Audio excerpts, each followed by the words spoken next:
Culture TV, reality. Africa, from an African perspective.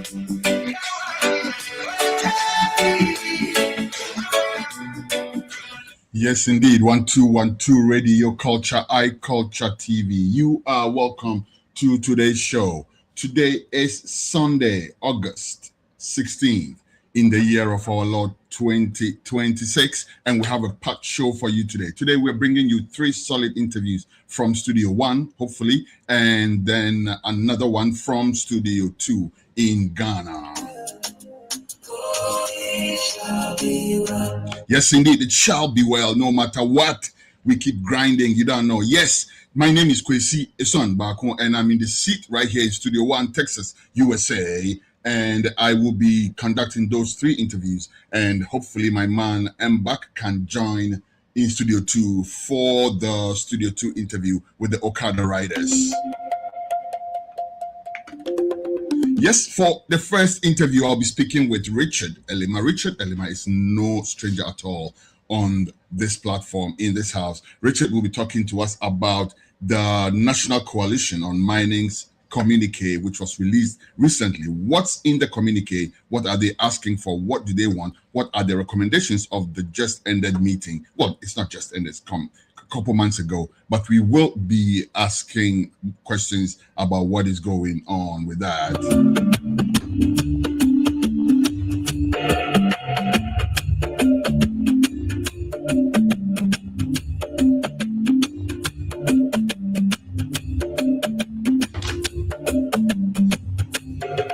Apologies, yes, I'm a bit distracted, but yes, all right. And we also have a second interview for you. Second interview is with Emmanuel Issa Abudu. Emmanuel Issa Abudu is a hopeful for the deputy youth organizer position of the National Democratic Congress.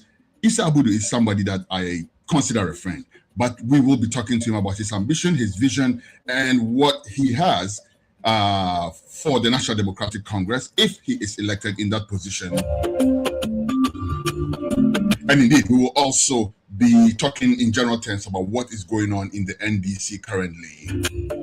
As a member of the party, I think he is well placed to answer a few questions, nothing too hard. So we will be doing that with Emmanuel Issa Abudu, who is all seated in the green room, ready to go, and also Richard Elima, who is also seated and ready to go. Our third interview, bonus interview, if and not, it's a slight if and a big when, but when that interview comes on, we will be speaking with the newly minted communications director of Ashanti Regional, I should say, Ashanti Regional Communications Director of the New Patriotic Party. That was the position that was held by the very, very vociferous Paul Yando. Now we have someone else occupying that position, potentially, not potentially, actually, from now on. It's a new sheriff in town, and we will be speaking with that person. How is communications going to go in the Ashanti region now that we have somebody of a very different make in that position? Also considering that Chairman Wuntumi, who used to be the chairman of the Ashanti region for the New Patriotic Party, is not there anymore. Is the party going to change? How is it going to look like going forward? That interview will come on with Dr. Keskin.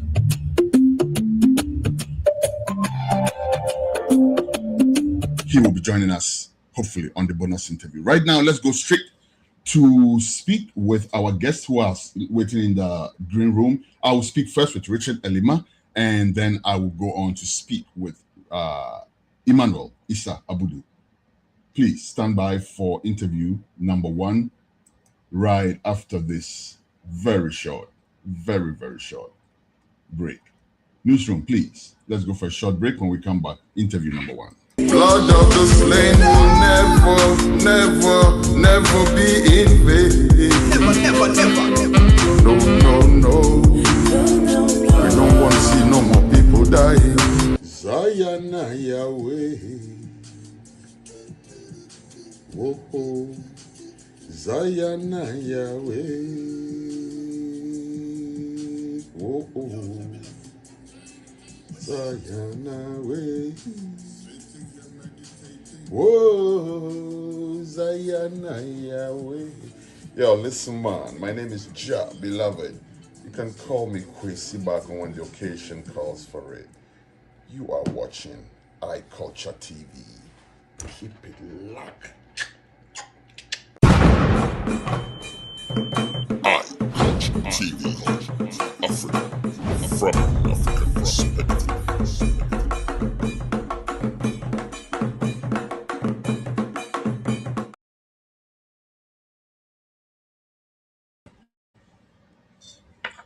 All right, and we are back and all set to go for our first interview, which is with Richard Elima. Stand by.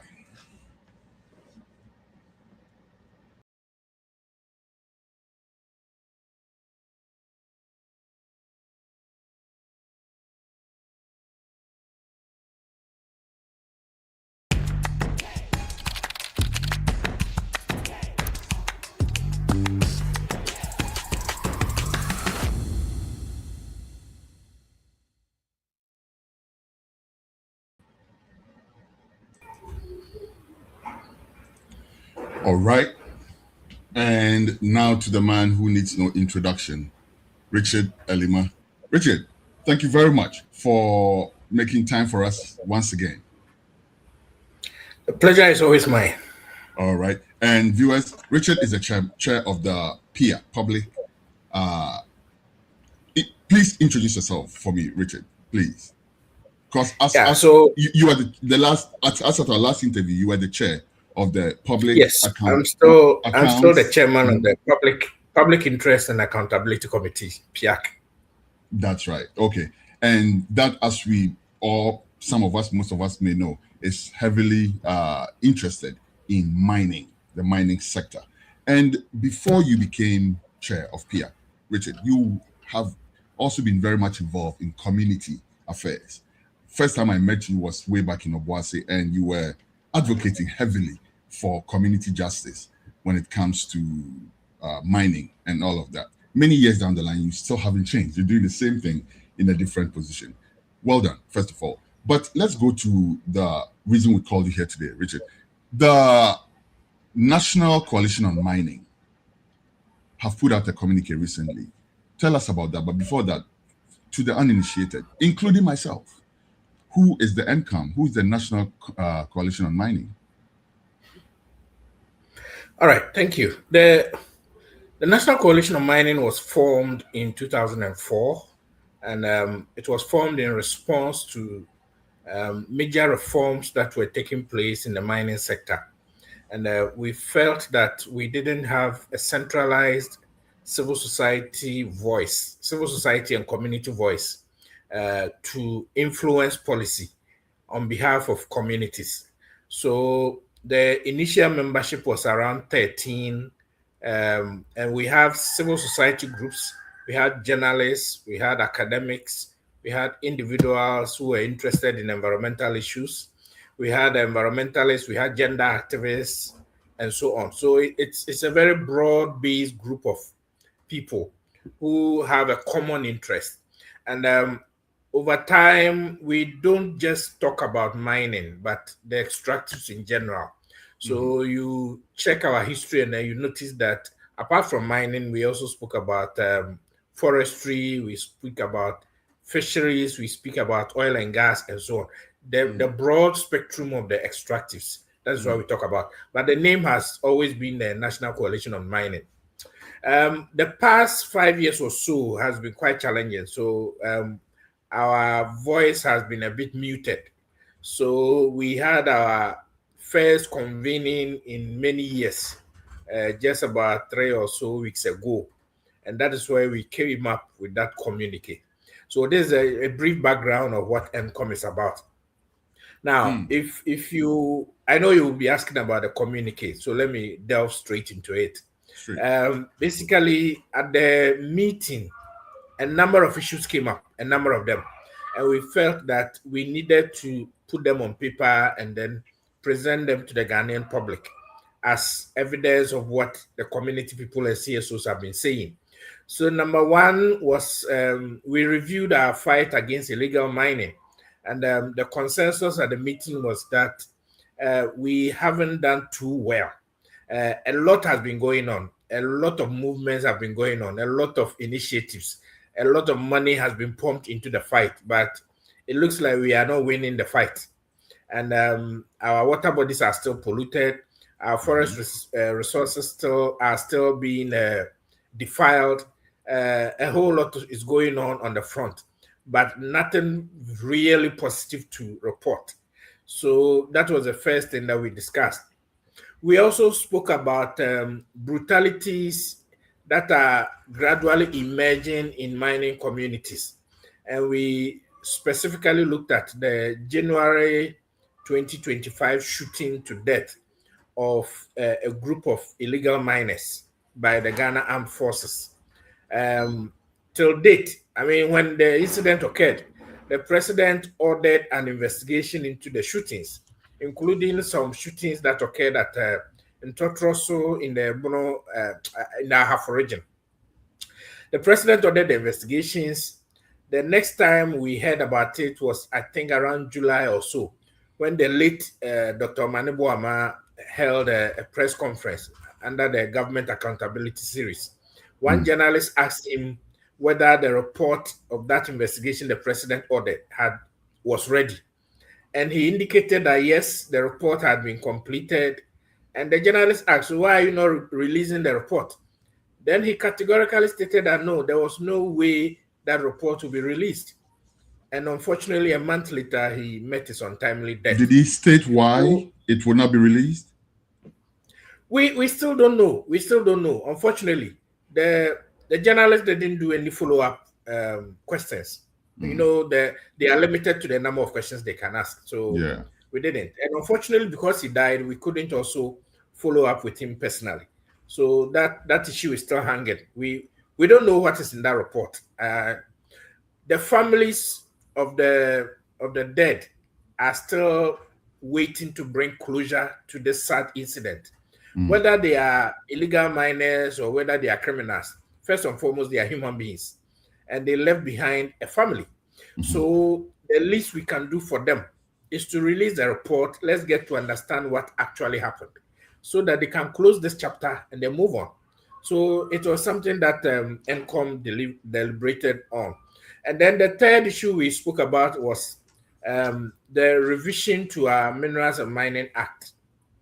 A number of revisions have occurred.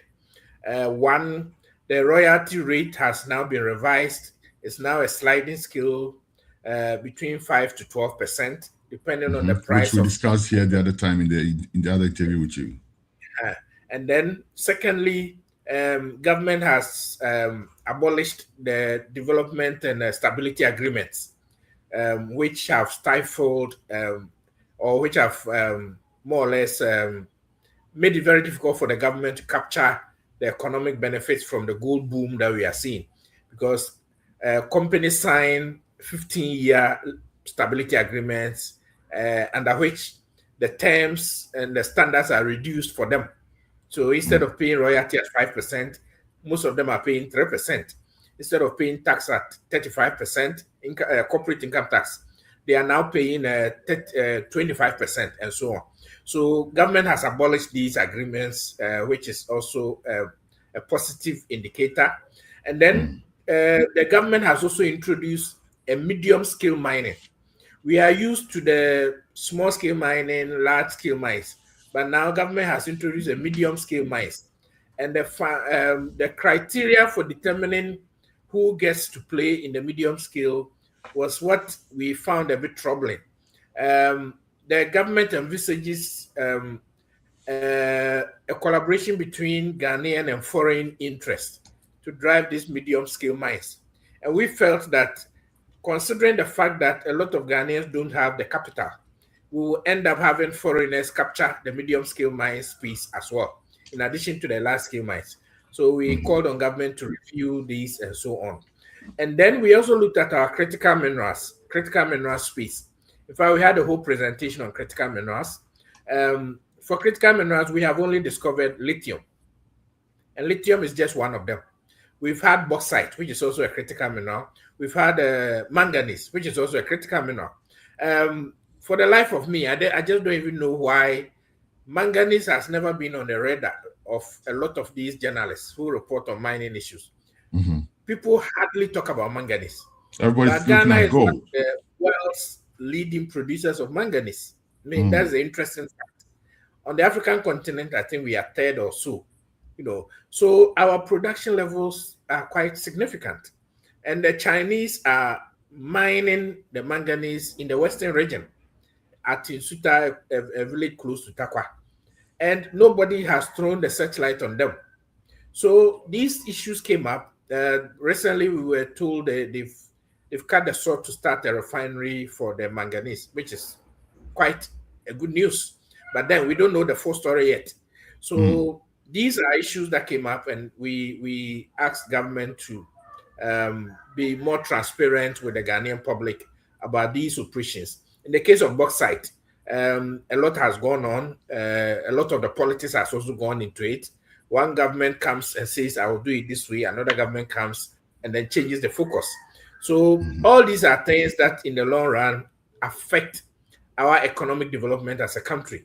So we raised these issues for the attention of government. And then finally, we also looked at the governance of the sector, in terms of oversight for mines. We are seeing a number of policy changes that are occurring. And those policy changes, well, a government has every right to introduce any policy, but there must be some level of policy predictability. It shouldn't be that somebody goes to bed and then the next morning they wake up and say, oh, I am introducing ABCD. It disturbs the market, it disturbs the environment, the investment environment. And let me emphasize before anybody takes me on, when I talk of the investment environment, I'm not talking about foreign investment alone. It also includes local investment as well. So this is just a summary of what we discussed at the NCOM meeting. Interesting. Let me ask, what's the connection between PIAC and the NCOM? Is there you, for instance, cut both ways? What, a member of this and that committee? Are the two bodies related in any way? Not really. The only relationship is that both are looking at the extractives, but very totally different. Okay. PIAC is a statutory body created by law, created by the Petroleum Revenue Management Act, Section 51. And our operations are guided by national laws. And we provide oversight over petroleum revenues and report back to Parliament, to Presidency, and to the people of Ghana. That is PIAC. The National Coalition on Mining is just a civil society coalition, So we are not under any state regulation. We are not under any statute, and we are not a creation of statute. It's just a voluntary coalition of CSOs who work on the extractives, who have come together to push for policy advocacy on behalf of mining communities. Yeah. Okay. I ask because a lot of people would react in this way, like, how do you have teeth to bite, basically, right? You've made all these recommendations, you've done all this research. How consequential is this? Is the government going to listen to you? Are they going to take what you're saying seriously? Well, that is difficult to tell, but based on our success stories in the past, I believe government will take us seriously. And in the mid-2000s, I can cite two key examples of the influence NCOM has had on the mining sector changes. Some time ago, there were reports of brutalities I mean, if you go to Ashanti Gold Force Corporation in Obuasi, they were fond of beating up people who went into their concession. There were reported deaths of people who they released guard dogs who chewed off parts of people's bodies and scared people, led to deaths, permanent injuries, and so on. So at the time, the NCOM came in very strongly and started a campaign known as No Dirty Gold campaign. No Dirty Gold campaign. The reasoning behind it was every gold that is produced, every ounce of gold that is produced by a mining company that is complicit in human rights violations is a dirty gold. So we launched this campaign to alert the international community not to purchase any dirty gold from Ghana. And it had an instant effect.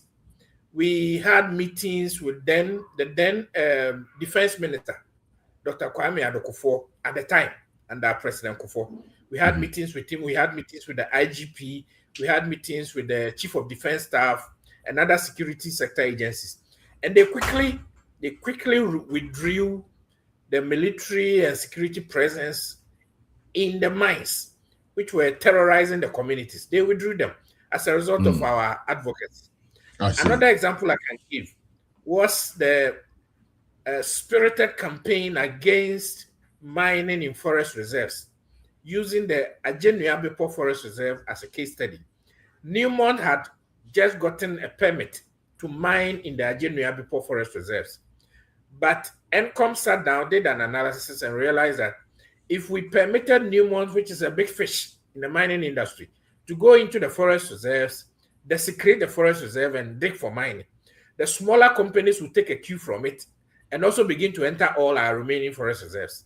So we launched a campaign. We sent petitions to government. We did an international campaign, and eventually the government withdrew the license of Newmont from entering into the forest, even though later on they gave it back to them, but under very, very revised conditions. So it does sound like you do have some muscle to flex. It doesn't sound like you're just just a small group of people at all. Let me ask you, Richard. Yes. I'm quoting from the communique that you released, right? You said inequitable benefit sharing, weak enforcement, and you have spoken. You've said something about all these, but I need you to zero in a little bit for me, please. You say inequitable benefit sharing, weak enforcement, environmental harm, and social tensions continue to limit the sector's contribution to sustainable development. So in the communique, you are acknowledging the contribution of the extractives, and I'm not saying mining anymore because you've educated me this morning, of the extractive sectors, right? The contribution of the extractives to the economy. But at the same time, you are also mentioning some areas which, in your estimation, government needs to pay attention to. Do these 4 items sum up the major problems facing the extractive sector? Yeah, we looked at particularly the reference was to the current gold boom that we are experiencing, particularly the gold boom. We've seen gold prices rise so sharply and revenues to government increased exponentially. We are told that even in the first half of this year, from January to June of this year, Ghana raked in $18 billion from gold alone. And that is very, very, very significant. So we then move on to ask the obvious question. Out of this $18 billion, how much of it remains in the country? That is one. Number two, out of this 18 billion, how much goes back to the communities? Exactly. Who sacrifices, who sweat led to this gold boom that we are seeing in the first place? And the conclusion was very simple. If you go to the communities, there is still poverty. Poverty is still very prevalent in the communities. We still haven't adjusted our framework, the legal and regulatory framework, enough to capture more of the benefits for the community people. So we use the word inequitable because people who bear more of the environmental mess, at least logically, are entitled to most of the economic benefits. but that hasn't been the case for a number of years. So if you read further, we call for a revision of the Minerals Development Fund Act so that we can capture more of the benefits that is coming from this gold boom. The current regime ensures that just a little less than 10% of mineral royalty gets back to the communities, which I think is very, very unfair. Very, very, very unfair. How much would you say should get there? Yeah. So even then, how much? I'm sorry, but how much? Let me. Sorry to truncate it off. Finish that up, because I was going to ask you, how much do you think is fair to go to that community? Because you remember when I met, well, you were not there at that time, at that scene, but when I met you in Obuasi many years ago, we were shooting a documentary and we spoke with one of the chiefs who said, Sikana Bayendema or the man say Yanfanka and Pabwa Sokekeo. We have that video. We'll put it up on our channel. Please go watch it. Or say in Pabwana, Sikana Yadema and Yadema said, Nanano Yanfanto you kind of saying Edro Yanfanka and Pabwa Sokeke. So it's not even like that 10% the crowd is really doing anything. Is that the real situation? And how much, rope into that for me, please. How much do you think would be a fair, rate? Yeah, so there are two key issues coming out from what you just said. One, we are looking at the quantum of money that comes back to the communities, or the percentage that comes back to the communities. Then number two, we are also looking at the governance arrangement around utilization of the money. Exactly. So in terms of how much comes, as I said, it's less than 10%. Less than 10%. In fact, government keeps 80% of mineral royalty, and it goes to either the consolidated fund or the minerals income investment fund. I hear some amendments have been made, so now I can't even be too certain. But the bottom line is that government keeps 80%. And so there's no other mechanism. 80%. So the 10% 20%, 10%. Richard, the 10% goes to who? The chiefs, right? So when we say it goes back to the community, it goes to the chiefs. No, not really. I'm trying to establish that, because does it go in the form of projects, schools, infrastructure? How does it go? Yeah, so I'll get there. So 20% remaining. 10% is put aside to take care of the mining sector institutions, Minerals Commission, Geological Survey Authority, etc., etc. They call it capacity building or whatever it is they call it. Then you have 10% left. The 10% goes to the Office of Administrator of Stool Lands. Now, when it gets to the OASL, they also take 1% out of the 10%. They take 1%. Then we have only 9% left. The 9% is what is distributed between the district assemblies and the chiefs. So the chiefs and the traditional councils take 4.5%, and then the district assemblies take 5.5%. That is how they've distributed it. So we come then to how the money is used. We've passed a whole act called the Mineral Development Fund Act. It was passed in 2016. And that act was passed to manage how much money comes to the district assemblies. The paltry 5.5% that comes to them. We have an act that regulates how the money should be used. The 4.5% that goes to the chief and the traditional councils, there is no legal framework. And when the chief tells you that they give it to us, he is very, very right, because there is no law that compels them to use that money for what we call development projects. No law compels them. In fact, the Constitution, in talking about the share of royalty that goes to chiefs, only makes this statement: so and so percentage goes to the chiefs and traditional authorities, in keeping with their status. That is how the law states it. In keeping with their status. That is all the law. The law didn't say that so and so must go to the chiefs to be spent on education, to be spent on health, to be spent on infrastructure. Nothing of that sort. The law that means some of the chiefs may not even get some of the money, because it's only given most of them don't get it. Most of them don't get it. Because what's the recommendation about this in particular? Because Okay. and when I say this in particular, I mean the communities getting back some substantial amount of the revenue in terms of tangible investment back in the community. What's the NCOM's recommendation on that? Two things happen. One, we recommend that, in fact, it's an accepted practice that once the royalties are paid to government, 100% paid to government, and government sends part of the money down to the districts or to the local level to be shared between the chiefs and the district assemblies. We are of the firm belief that whatever money goes to the chiefs is public money. It is public money. It is not private money. It is public money. And if it is public money, then the chiefs must be accountable for it. They must account for it. So we are advocating, is part of the amendments to the law that we are advocating, that whatever money that goes to the chiefs, we need to audit their accounts. They need to account to us, to the traditional people, that look, we received this amount on your behalf, and we are using that money to put up this dormitory block in this school.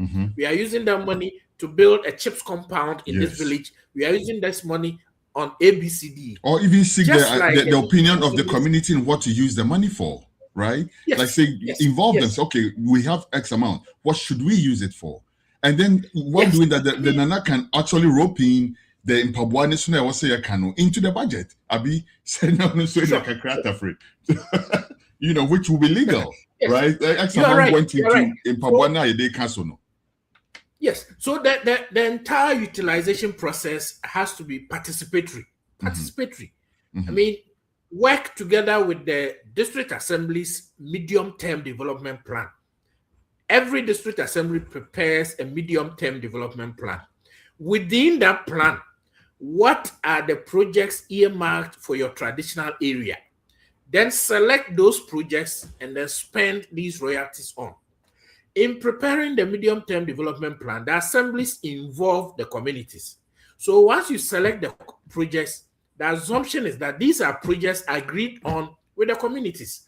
So that will make it more acceptable in the communities than when Nana sits in his room and then decides that I'm using it to buy beautiful kente cloth and build a palace to live in and that stuff, you know. So that is it. The other issue that comes up, that comes to play has to do with amending the law to increase how much comes down to the districts. I think you raised it earlier on. So let me give a very straight answer. NCOM hasn't come up with a figure, but I did a study, and then I recommended that at least 40% of mineral royalty should be returned to the community. I did a study, and my recommendation was based on an analysis over a 10-year period of the mineral royalties that had come to the Obuasi Municipal Assembly and how the monies had been used. So the conclusion was that if the monies had gone up a bit to 40%, the share of what comes to the assemblies will also go up. And they will be in a position, they will have the capacity to provide critically needed infrastructure to address the problems of the communities. So that is my personal opinion, that at least 40% has to go down. And I make this statement for two reasons. Number one, the communities, mining communities across the country have very peculiar, and I underline the word peculiar development challenges. Because of the existence of the mine, there is a lot of pressure on social infrastructure. A lot of public schools are overcrowded. A lot of hospitals are overcrowded. A lot of roads deteriorate very, very easily. All because of the influx of migrants looking for work in the mine. So and the heavy equipment that's associated with the mining also. Yes, unusually higher levels of population. Population growth is far, far higher than the national average. So as a result, the assemblies need the capacity to cope with the increasing population. And you can only do that with extra resources at your disposal. So we believe that more money from mining has to go to them. Number two, mining generates its own environmental and social challenges. Water is polluted, land is destroyed, livelihoods are lost. You can't do farming again in Obuasi because all the lands have been taken over by the company. And those lands they took so many years ago and they have returned to the companies are no more productive. So all those people who were farmers, they were pushed out of their jobs without any alternative livelihood being supplied to them. So what happens to them? That is why we need extra resources to equip these people to address their livelihood challenges. So these are reasons why I think that instead of the 10% coming down to the districts, we need to push it up to like 40%. And that will also reduce the pressure on the mining companies who have become pseudo community, pseudo development partners. Development partners, that's right. They are not. But because governments have been very negligent and incompetent, the mining companies step in because eventually the people have the assumption that it is a company that has caused a problem and then they must also fix it themselves. So these are some of the dynamics that I raised. Interesting, very interesting. And then also, I think that the way alternative livelihood is addressed should also be looked at very carefully. Again, while we were doing that documentary, we spoke to people who said, "Oh, I'm my enkrantie, say enkonye and then krantie no." One guy said something which was actually funny. He said, "Enkrantie no for 4 years or more water," you know, and stuff like that. So another guy said he was Muslim, but they offered him pigs to rear and stuff like that. So I think that should be looked at very carefully, right? How it's done. You don't even have to give the incentives to people directly. If you ask me, you can put up certain infrastructure that will create natural employment for the people in the community, I think. But anyhow, our time is fast spent. Before we go, Richard, the obvious question, and I wish I had more time to explore this with you. But again, if we need to call you in, we'll definitely reach out. But the obvious elephant in the room, Galamsey. What did you say about Galamsey and what were your recommendations? Two things. We believe that we haven't made much progress in the fight against illegal mining. It's a fact. I mean, every Ghanaian admits it. The government itself admits it. In spite of the humongous amounts of monies that we've thrown into the fight, we still haven't seen any, not much progress. So NCOM recommends a change in focus. Instead of doing a security or military-led approach, we felt that the fight against Galamsey must be bottom-up. It is time we did a bottom-up approach in the fight against Galamsey. Let us engage the communities. Galamsey occurs within communities. It is community people who allow it to fester. So if you want to end it, engage the communities. Let them see the need to rid their communities of this canker. And then government works with the communities to build a campaign up so that we can get them off. There have been few instances where chiefs have led communities to sack Galamseys from their communities. Yes. There have been reported cases like that. I read about one in the Etiwa forest area where some chiefs and his community members, they drove out some illegal miners from their communities. That should be the poster story of the fight against Galamsey, where communities who are empowered can lead the fight and sanitize our system. As it is, the fight is too centralized. The minister and NIMOS, they are all based in Accra, and then they decide that, we have heard that there's Galamsey going on in Obuasi. Then they drive all the way to Obuasi to come and fight Galamsey. They drive them off, they go back to Accra, and the next morning the Galamseyers are back on site. So nothing much achieved. And then secondly, can we structurally help the district assemblies? Can we structurally help the district assemblies to also fight against Galamsey? It's also very important. if we can support the district assemblies with resources, I believe they can also fight against Galamsey. Yes, I know what everybody else is thinking. Some DCs and MCs have been corrupted in the process. Have been complicit. Compromise themselves. Some of them own mines and so on. But if I were the president, you give them this task to fight against Galamsey. And the indicator is that if I find any Galamsey site in your district, the next morning you are fired. If we put in these stringent measures, I'm sure we may be getting somewhere in the fight. As it is, I feel it is too much business as usual, and we are not getting the results from it.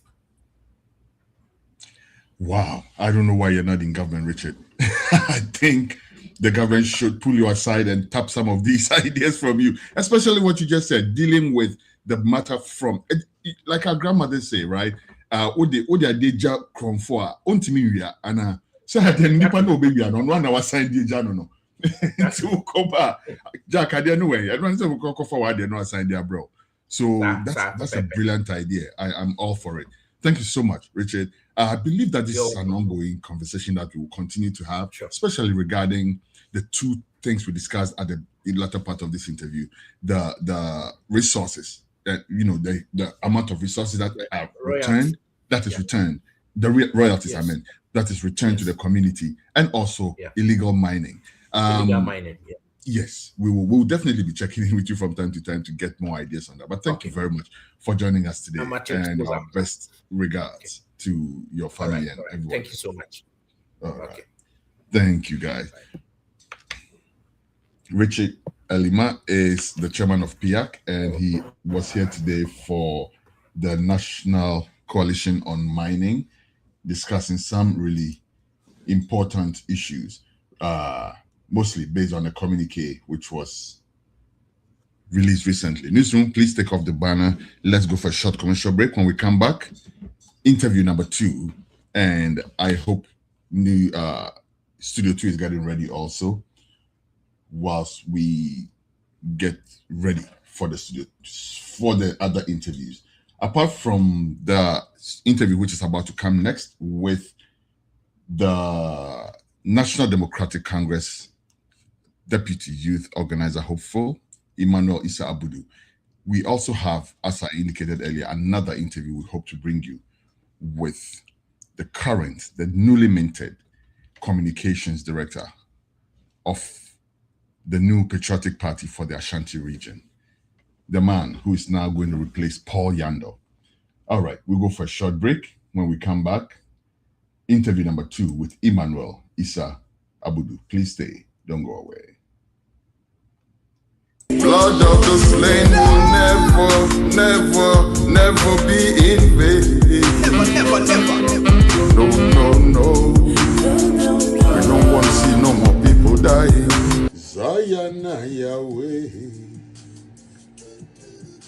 Whoa. Zayana Yahweh. Whoa. Zayana Yahweh. Whoa, Zayana Yahweh. Yo, listen, man. My name is Ja, beloved.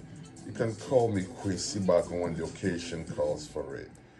You are watching iCulture TV. Keep it locked. iCulture TV. Africa. From an African perspective.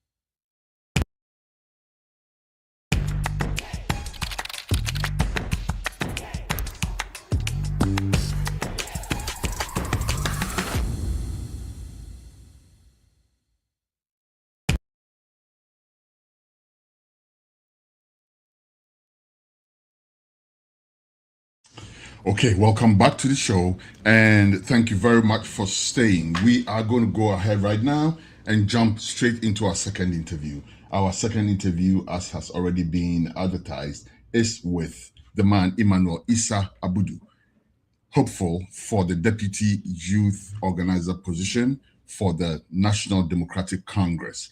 Thank you very much. Issa, if you can hear me, please activate your camera so we can start the interview, please. I see you in the green room, and thank you for patiently holding this whole time. If you can hear me, please activate your camera so we can start the interview. Thank you.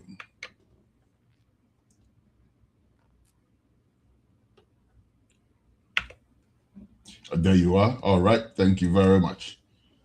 Okay. Newsroom, please, let's have some banners up. And thank you very much for joining us. Emmanuel Issa Abudu is a member of the National Democratic Congress, and he is vying for the position of the deputy youth organizer. Issa, thank you very much for joining us today.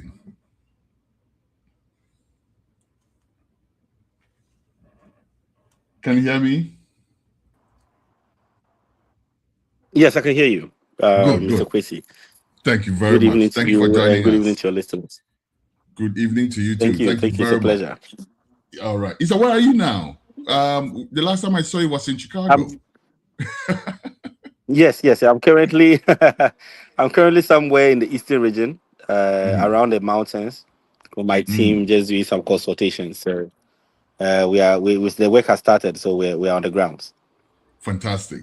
All right. So I met Mr. Abudu in Chicago when President Mahama was touring the United States, campaigning for to be president and everything. That's the first time I saw him, and I saw the energy with which he was working. Everything.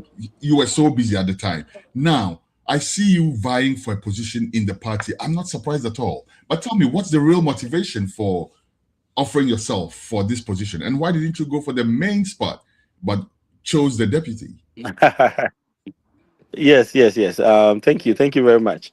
I know, we've been in the youth wing for some time. We've been working since 2012, since I moved to the US to try as much as possible to support the party at the time. And 2016, I know when I went to opposition, I vied for the position of chapter youth organizer for NDC in the USA, so that I could mobilize the youth and then resources and things like that to support the party back home.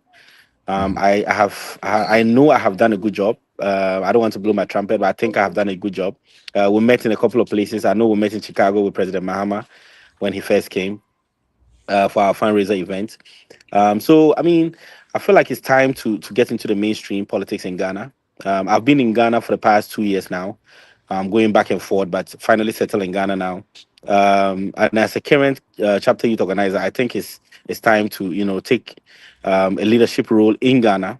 Use my connections and my resources to build a youth wing from where it is now. I know Pablo and his deputy Osman Ayariga and Ruth Sedo have done a brilliant job. So we only want to build from where they have left or where they'll be leaving to a better youth wing.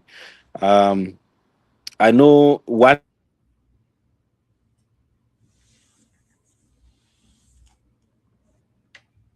Oh,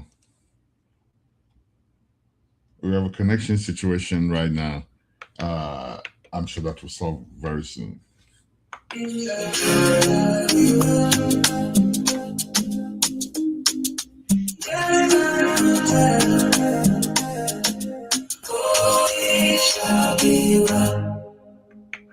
Yes, indeed, it shall be well. We're still waiting for Issa's camera to connect. We will be right back. We will be right back.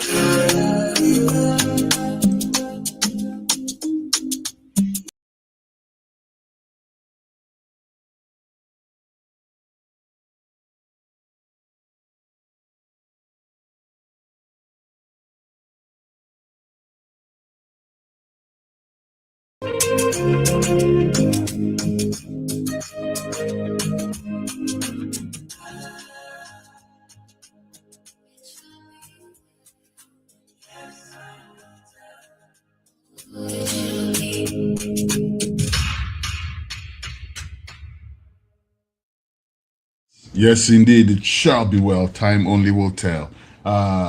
Isa, if you can hear me, please activate your camera. I see you're back, but we still don't see you.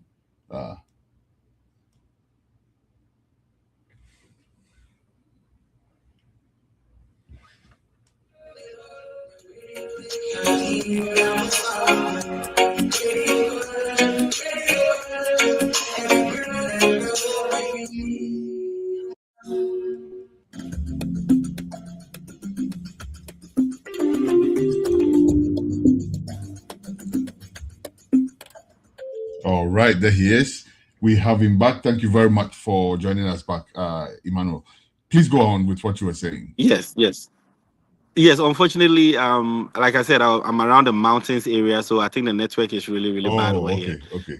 Yes, but like I'm saying, I think the youth wing has been built to a level where we need to take it from that part and then push it further than where it is right now. Currently, the youth organizer and his two deputies, national, are no more vying for re-election. So I think we need capable hands that can do a better job and bring together all the youth from all parts of the country and also the diaspora to make sure that we retain power in 2028. And that is my only motivation right now. Interesting. Now, when you talk about the youth, right? Personally, from my observation, reporting on the elections and everything, I noticed that the youth made the change, basically, right? Correct. The youth are the ones who tilted the handle to give your party the victory that you got in the last election. Stepping into this spot, right? You're going to have to develop mechanisms to keep them engaged, to keep them active, to keep them satisfied that they made the right choice for voting for your party. Any ideas on how you're going to do that?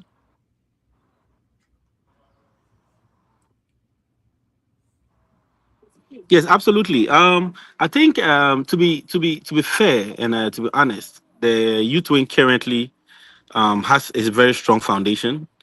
And I always want to big up Pablo and his two deputies. They have built a very strong youth wing, and I must admit that the youth wing actually won as the election in 2024. They have put in very good structures to mobilize the youth all over the country and make sure that the youth had a say and played a very important role when it came to the elections. So my role coming in as somebody from the diaspora and also from the Upper East region is to continue from where they have left off. I think currently our the major concern for all the youth is jobs. They're looking for jobs. They're looking for opportunities to be able to grow, and then have good lives for themselves and their families. And that is where I step in from the diaspora perspective to make sure that we create a lot of opportunities for the youth. I know the public sector is very choked. People are finding it difficult to get jobs and opportunities. So my plan coming in as a youth organizer is to make sure that we don't only concentrate on the public sector, but create opportunity, business opportunities, make sure that funding is available for the youth to start their own businesses so that they can also employ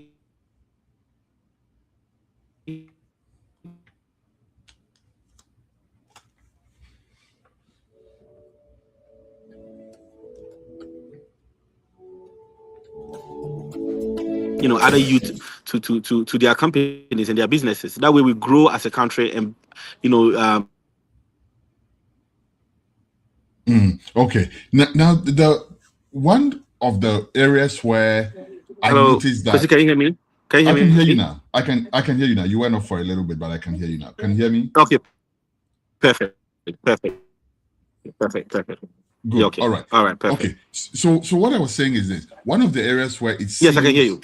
Good. One of the areas where it seems as if when it comes to discussing it, pro NDC people tend to not want to discuss that too much yet, right? And then area where anti NDC, if I can call it that, people would be very quick to want to discuss 24-hour economy. Now, with the 24-hour economy and with the youth, the youth are the ones who are looking for jobs, right? And they probably went en masse to vote for your party like that because they were looking forward to a 24-hour economy in which there'll be jobs for most, if not all, the youth, right? Now, a couple days ago, I'm linking this to something. Paul Adomoche was heard saying that you did not have 24-hour economy in your manifesto, but now, 24-hour economy markets. He said you didn't have markets actually in your manifesto, but now all you're doing is building markets all over the place. Please respond to that for me as somebody who is going to be responsible for explaining to the youth that the 24-hour economy was not a wet dream.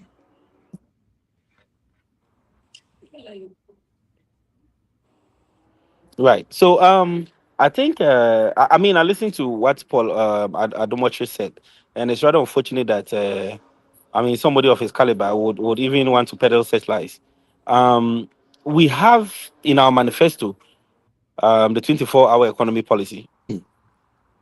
We have in our manifesto blueprints for our 24-hour economy policy. And the way we wanted to roll it out was create a foundation, first of all, the enabling environment for that to kickstart. And that is what we are doing as a government. The 24-hour economy market is one of the pillars of the 24-hour economy policies that we're championing in our days in opposition.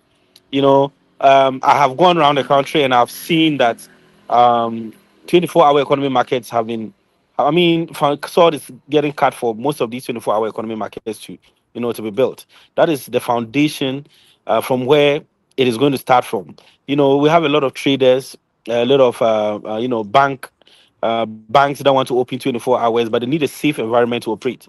So these 24-hour economy markets that are being built are going to make provisions for these things to kickstart. They're going to be banks. They're going to be trading places for regular goods and services that are going to take place in those 24-hour economy markets. So that is a 24-hour economy market or 24-hour economy policies. They think that every agency or every company is going to just going to start putting 24-hour economy start opening or operating 24 hours. But that's not the case. We need to make sure that the foundation is being set, and that is what is currently being done. And when these markets start operating, other businesses will start following. Already there are some businesses that are already open 24 hours, and those are examples of how the 24-hour economy policies are going to work. So making sure that these markets are being built and making sure they have 24-hour security and then the foundation to build from there, then is going to propel us to be able to go full scale when it comes to 24 hours work for people to be done. Looking at DVLA, for example, DVLA operates 24 hours. There are other agencies that operate 24 hours now. So if I wake up today and my license is expired, I can just walk to the Adenta office of DVLA and renew my license. I don't have to wait till the next day. And when business starts and people are busy and things like that, I'll be able to renew my license. I'll be able to do some businesses transactions even midnight at 12 a.m., at 1 a.m. and 2 a.m. So these things play a very critical role in making sure that our economy excels. And also, I think the 24-hour economy, brand name for the market structure, is also intended to, promote economic acceleration. The 24-hour economy policy is far beyond that. Sectors of, the Ghanaian economy have started experiencing a real job creation and, work shifts. Example, like I mentioned, DVLA, Gold Board Trading Department, and other agencies that are already doing these things. So, as time goes on, when these 24-hour economy markets are put in place, it's going to propel us to the next stage. And I'm hoping that by next year, like President Mahama said, by next year, early next year, and by the end of this year, this is going to kickstart fully, and then more jobs are going to be created for the youth to be able to, also create opportunities for themselves and then other people. Let me ask you this question. So last year, was it, or earlier this year maybe, there was this news item that went to the effect that some youth were trying to get employment within the security agencies, to which the chairman of the party said, you cannot employ too many policemen and all of that, right? Now, we juxtaposing that against the claim in the 24-hour economy policy that security is a vital part of that whole policy, right? So we need a lot more security persons to make that work. Now, make those two make sense for me. Because the party chairman is saying, employ too many police, but at the same time, the 24-hour economy is something that inclusive in the policy is the idea that more security personnel are needed.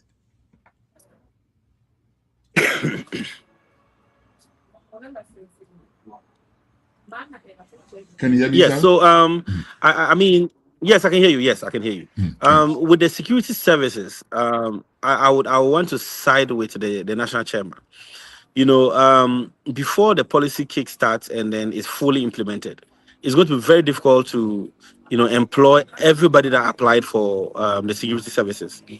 And as a country that is coming out of the IMF program that had a lot of restrictions on us in terms of employment and things like that, it was very difficult for us to employ everybody that applied for the security services. So now that we are out of the IMF program, like President Mahama said, it's going to create a lot of room for us to employ more people to go to the security services and also support the 24-hour economy that we are looking for.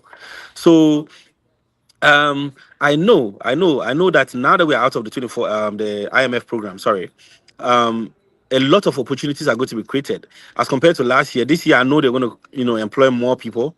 I know, for example, a lot of people that applied for security services that did not get opportunity.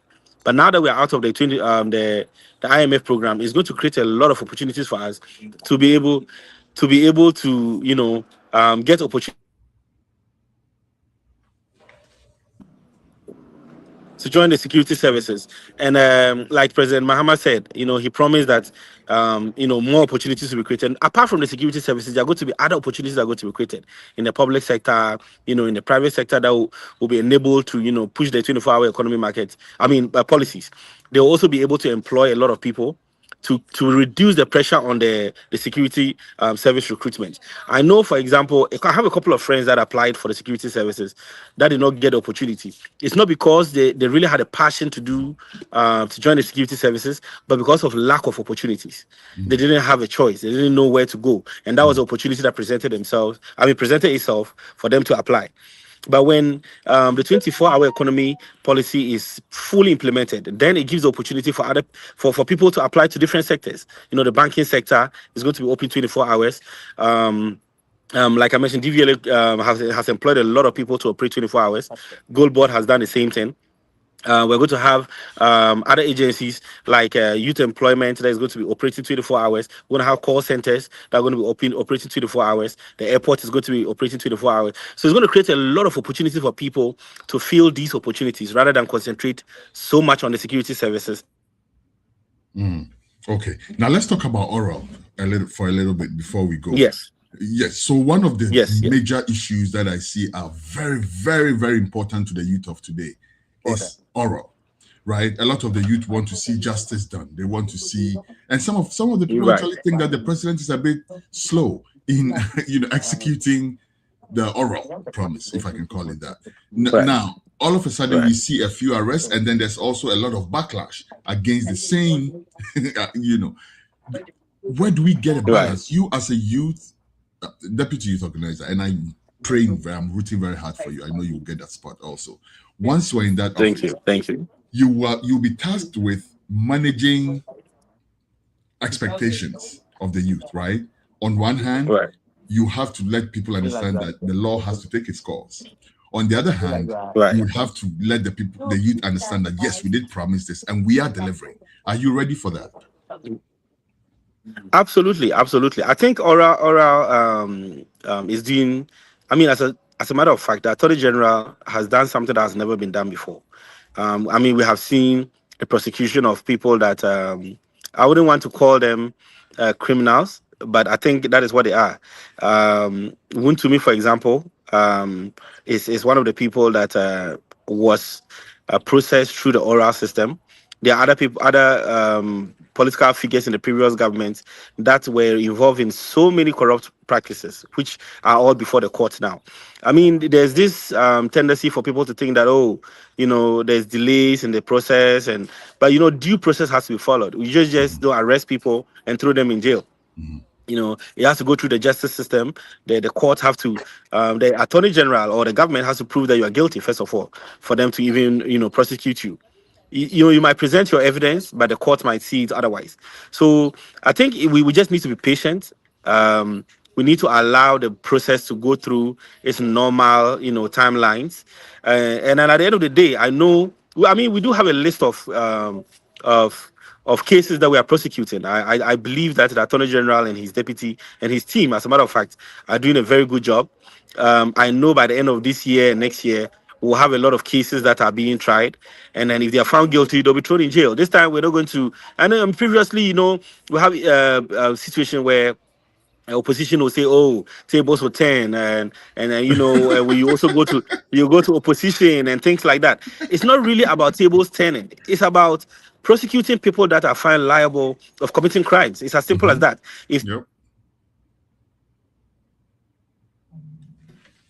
and then you feel like you need to prosecute members of the ruling government or NDC that have done bad, I think it's fair enough. President Mahama has even made it clear that if any appointee, goes behind to go and do any illegal deals or find themselves in trouble, they'll be prosecuted, whether we are in power or we are in opposition.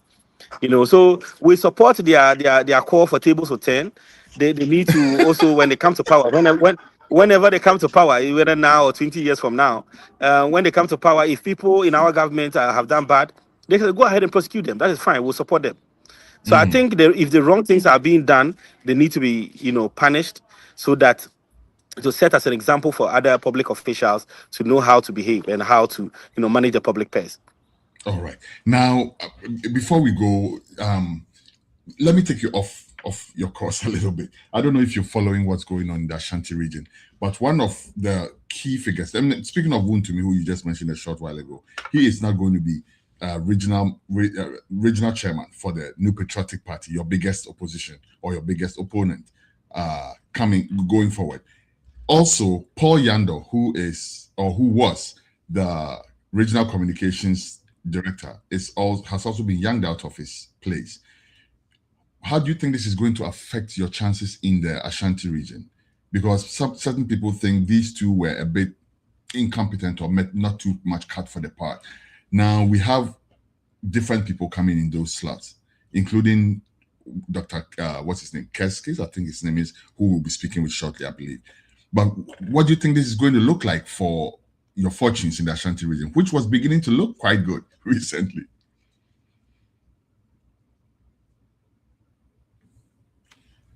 Looks like I've lost. I don't know how you got backstage. Yes, I'm back. Please go ahead. Did you hear the question though? Yes, if you can repeat your question briefly, I think I'll I repeat dropped the off question. Very quickly. So Chairman Wuntumi, right, who we mentioned a short while ago, is no longer the regional chairman of the New Patriotic Party. Paul Yando is not going to be the communications chair anymore. If you ask me, we're going to have people who are going to be, at the very least, a little more competent. What does that mean for your fortunes in the Ashanti region, which was beginning to look quite good recently? I mean, I think our fortunes in Ashanti is going to grow stronger as the day goes by. Even in Ashanti region, I think now they have realized that NDC has penetrated so hard that we are beginning to become a threat to them. I mean, we're all following the NDC, I mean, MPP, their primaries and their voting and all that was going on. And I mean, we saw how desperate some people were trying to, secure positions for themselves, snatching ballot boxes and things like that. I believe that MPP, irrespective of who they bring,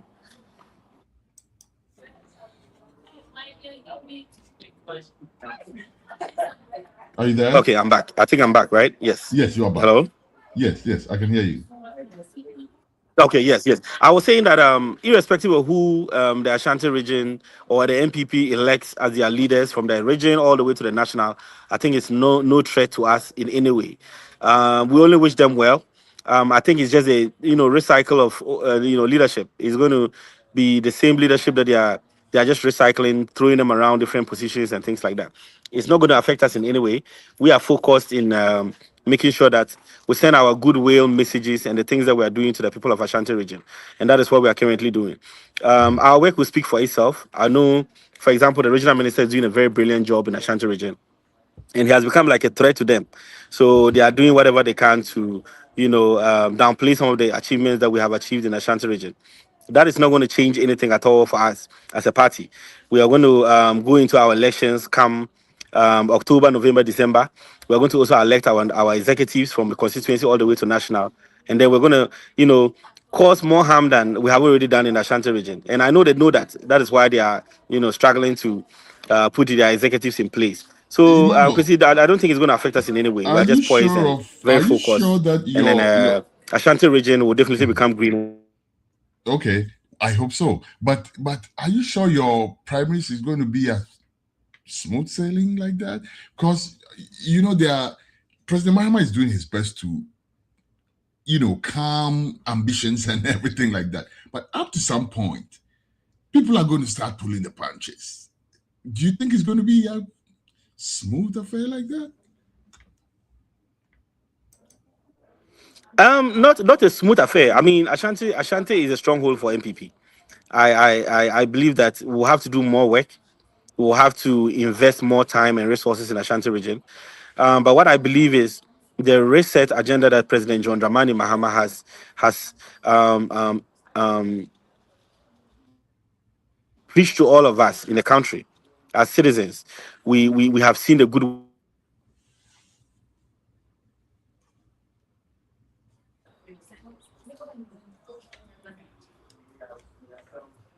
Yes, Chrissy, can you hear me? I can hear you now. You went off for a little bit, but I can hear you now. Please continue. I was saying that no matter the things that MPP would say, our projects and our your work will speak for itself. Ashanti becomes green eventually. So this perception about yes. There's this perception that Ashanti is a strong MPP stronghold and all that. That is going to change in the near future. The young people are coming out.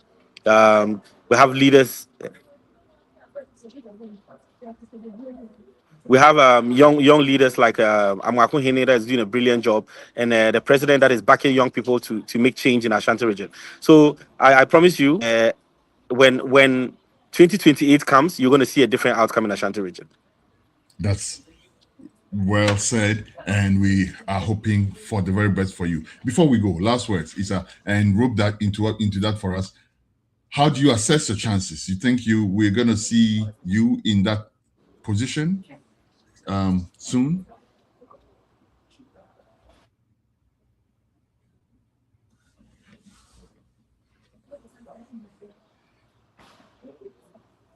Hello? Yes, I was asking as we wrap up, how do you see your chances? How do you see your chances for winning that position?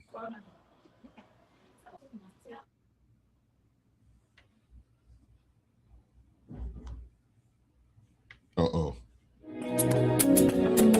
All right.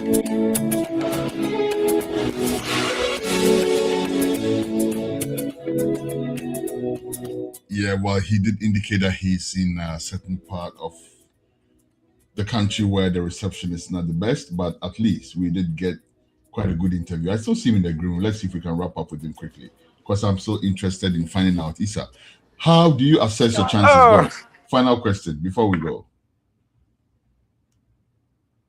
Oh boy.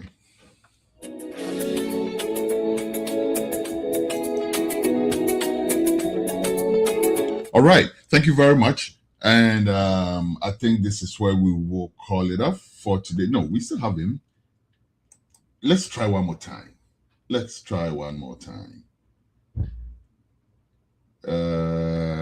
Probably not. Isa, thank you very much, by the way, for making the time for us. You were very patient. You were here right from the beginning of the show. You sat through the interview with Richard.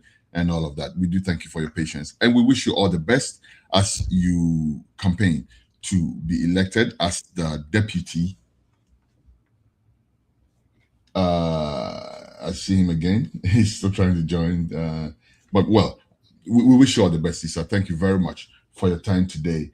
And newsroom, if you can please stand the last guest by, we will quickly go for that last interview and we'll cross over to Studio 2 for our interview for the rest of the show. Let me see. I'm getting a bit distracted.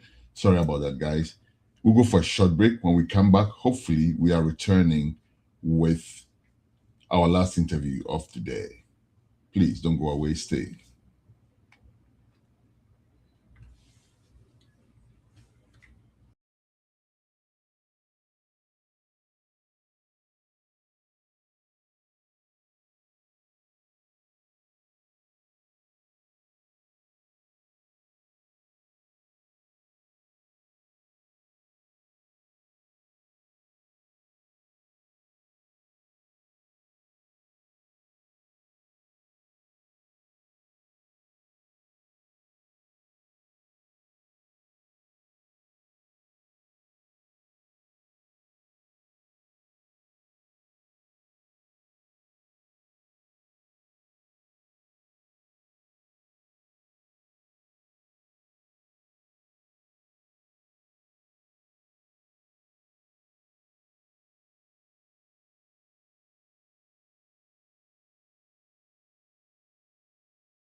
This one is for my true love that's in that ghetto. Then I saw a dog who don't know who they are.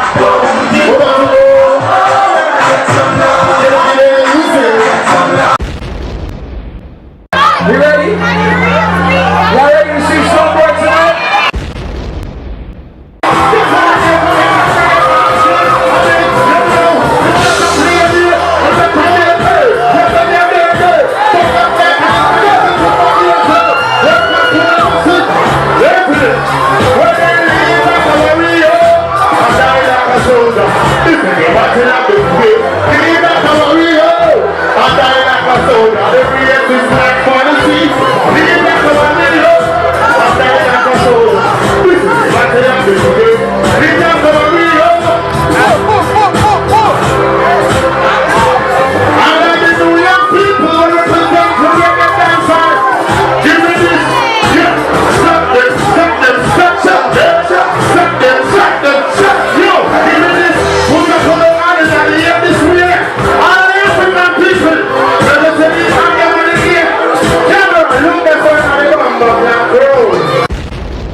Is an African thing.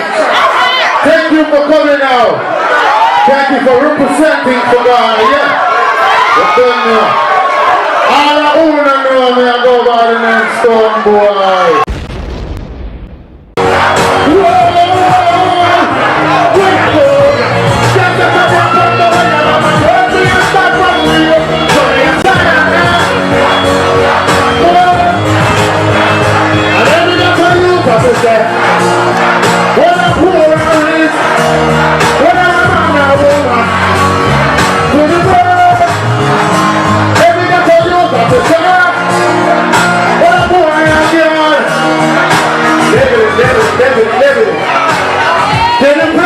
To this, one of just stop the shine, try and go blind. I'm up on the level so hard me up. Just show me a sign. Me see 9 times and the lights never be turned like wine. Cause few get chosen but many are. Some of them frozen but we stand tall. And we are flying and we not crying. To what I can hear we are born. No I don't know what is who is.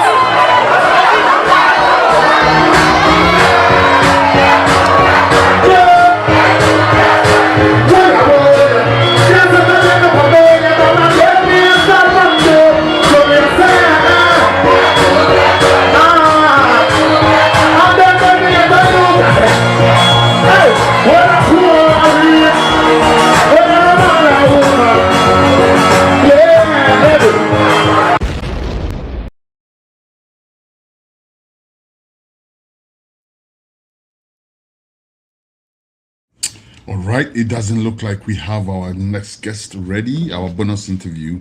As you know, it's a bonus interview, it wasn't advertised, but the news hit us that Paul Yando had lost his seat and we wanted to sneak in a bonus interview. Unfortunately, the guest is not currently available and we don't want to hold the show. So what I'm going to do is I'll just go straight to my editorial and then we will cross over to Studio 2 for the rest of the show. Next on the show, the editorial.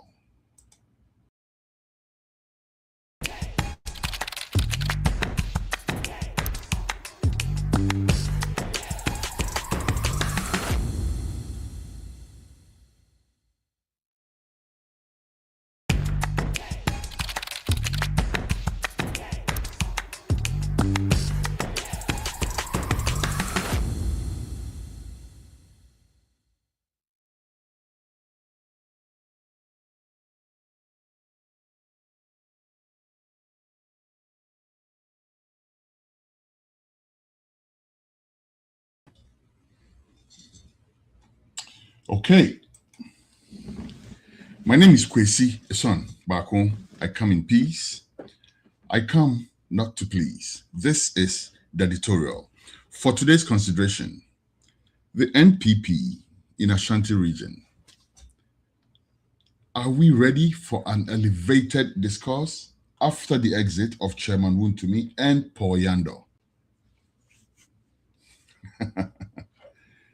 I remember my interview with Paul Yando on this channel. I hadn't heard about him before. He was booked by the scheduling team, and I thought we were going to have a really good discussion when I heard that I was going to speak with the communications director of the new patriotic party in Ashanti region. I said, okay, good. I have a lot of very interesting questions I have for this man, and I spent some time doing some really good research, put down my questions, everything got ready for the day. Paul Yando showed up on the interview only to shock the wits out of me by the level of discourse. Let me just put it that way. By just the sheer level of the discourse that he brought to the interview, I was completely thrown aback. This was the interview in which I heard for the first time that President Mahama was suggesting running for a third term. Now, I've never heard that from anywhere close to President Mahama's quarters. In fact, what I've heard from his quarters is that he's not interested in running for a third term. But this guy pulled up, and when we put critical questions for him to answer, his response was John Mahama wanted to run for a third term, something which was not only false, but was also completely unrelated to the questions that we were asking him. This is the kind of person who has held the communications team in the Ashanti region. Are we surprised at the level of baseness that comes out of the discourse that we get from that part of Ghana? And in fact, are we even surprised at all? Because it doesn't seem to be an Ashanti region problem. So maybe he was selected because of who he actually is and how he handles political discourse. When we talk about things like decongesting the city, he comes and talks about things like trees and whatever it was. He just always debates the conversation. And let's talk about a chairman of the whole, a party like the New Patriotic Party. And this is a party which has governed Ghana before. This is a party which has produced some stalwarts and still has some very, very, very, very knowledgeable people in there. So I ask myself, how did Chairman Wuntumi end up as the chairman of the party's stronghold, of the part of Ghana where they need the most engagement, where they need the most impact? But then what we got was Bernard Enchibo as chairman and Paul Yando as secretary. Is it a surprise that the NPP lost so monolithically in the last election? Is it a surprise that the word going around is that the party is not attractive anymore, is it? I don't think it's a surprise. But Providence be praised, because look at this. Chairman Wontumi is no more chairman of the party. I understand the new chairman has been elected. I've heard him speak in certain circumstances, but most of the time when I heard him speak, to be honest with you, it was out of a bit of rage, anger, reacting to certain things. So I'm about to actually figure this new chairman out properly. But if not for anything at all, I can tell you from the perspective of a communications professional that Paul Yando, anybody but Paul Yando will be good for the New Patriotic Party in that spot. Do you want me to repeat that? I am a communications professional, and I'm saying unequivocally that anybody but Paul Yando is great news for the New Patriotic Party in the communications department in the Ashanti region. And this is not to say that the incoming communications director is anybody but, okay? I think this person, and I was so looking forward to the interview today. Hopefully, if not today, we can still get him further down the line. Newsroom, scheduling, if you can please, if we can't get him today, let's get him to speak with him another time. We really want to know what we will be getting in the absence of Paul Yando. Because in Paul Yando's time, what we got was quack, quack, quack, quack, quack, see, people, all this nonsense. Now, with Dr. Keskin coming in, we expect a higher, much, much, much elevated discourse. We expect actual opposition. We expect that when the NDC is doing something that's not right, the NPP will come up with cogent arguments to keep their feet to the fire and not quack, quack, quack, quack, quack, quack, quack. With that said, I'm going to bounce and Studio 2 will take over from here. My name is Kwesi, son. Back home. Once again, I come in peace. I come not to please, but hey, one last thing before I go. Captain Smart. I've seen Captain Smart also getting ready to enter politics big time, right? Captain, I've said before, between you and Oketeche FIFA, I would vote for you. But between you and other people, that's a different matter. Okay? Now, again, what I'm saying is that I can trust a parliamentary seat to Captain Smart for one reason, because he is somebody who's going to attract a lot of attention. Okay? We're going to keep the spotlight on him if he gets in there. Get ready for that. But if there was ever anybody who was able to reinvent themselves, was that person called Captain Smart? Let's check it out. Not too long ago, Captain Smart was a dyed-in-the-wool NPP person. According to his own narrations, he was part of some very key operations that won the NPP the elections for President Kufuor, and some other operations that he said he has done. Some with Reverend Owusu Bempai and stuff like that, some of which we don't want to go too deep into right now. If the time comes up and we will look deeper into it, because it also borders on the death of some people.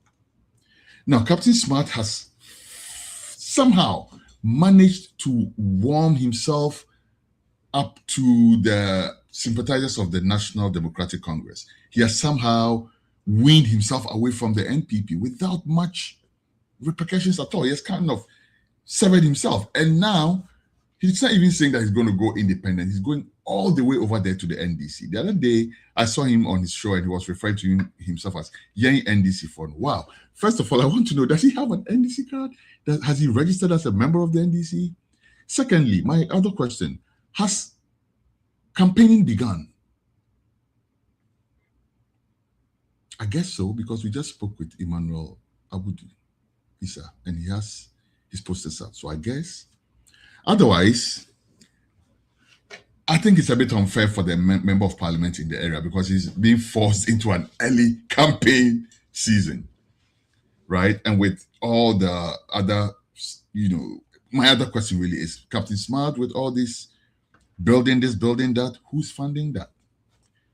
What kind of laws do we have regarding our political funding regimes? What are we doing? Are we just sitting down before you realize, he's the MP, and then it becomes a bit too difficult to investigate that, or what? I don't know. But who is funding all these fabulous projects that Captain Smart is announcing? Messi we waha, matoka miensa waha, mito saka netre muno mato miensa, sade we mi wo mienu, sade we mi besi dan waha, asupiti. Then who is funding all this? It's the income of a broadcaster. And I know he has some other businesses, but then that's what we have to investigate, right? Otherwise, he has to come clean on who is funding all these things.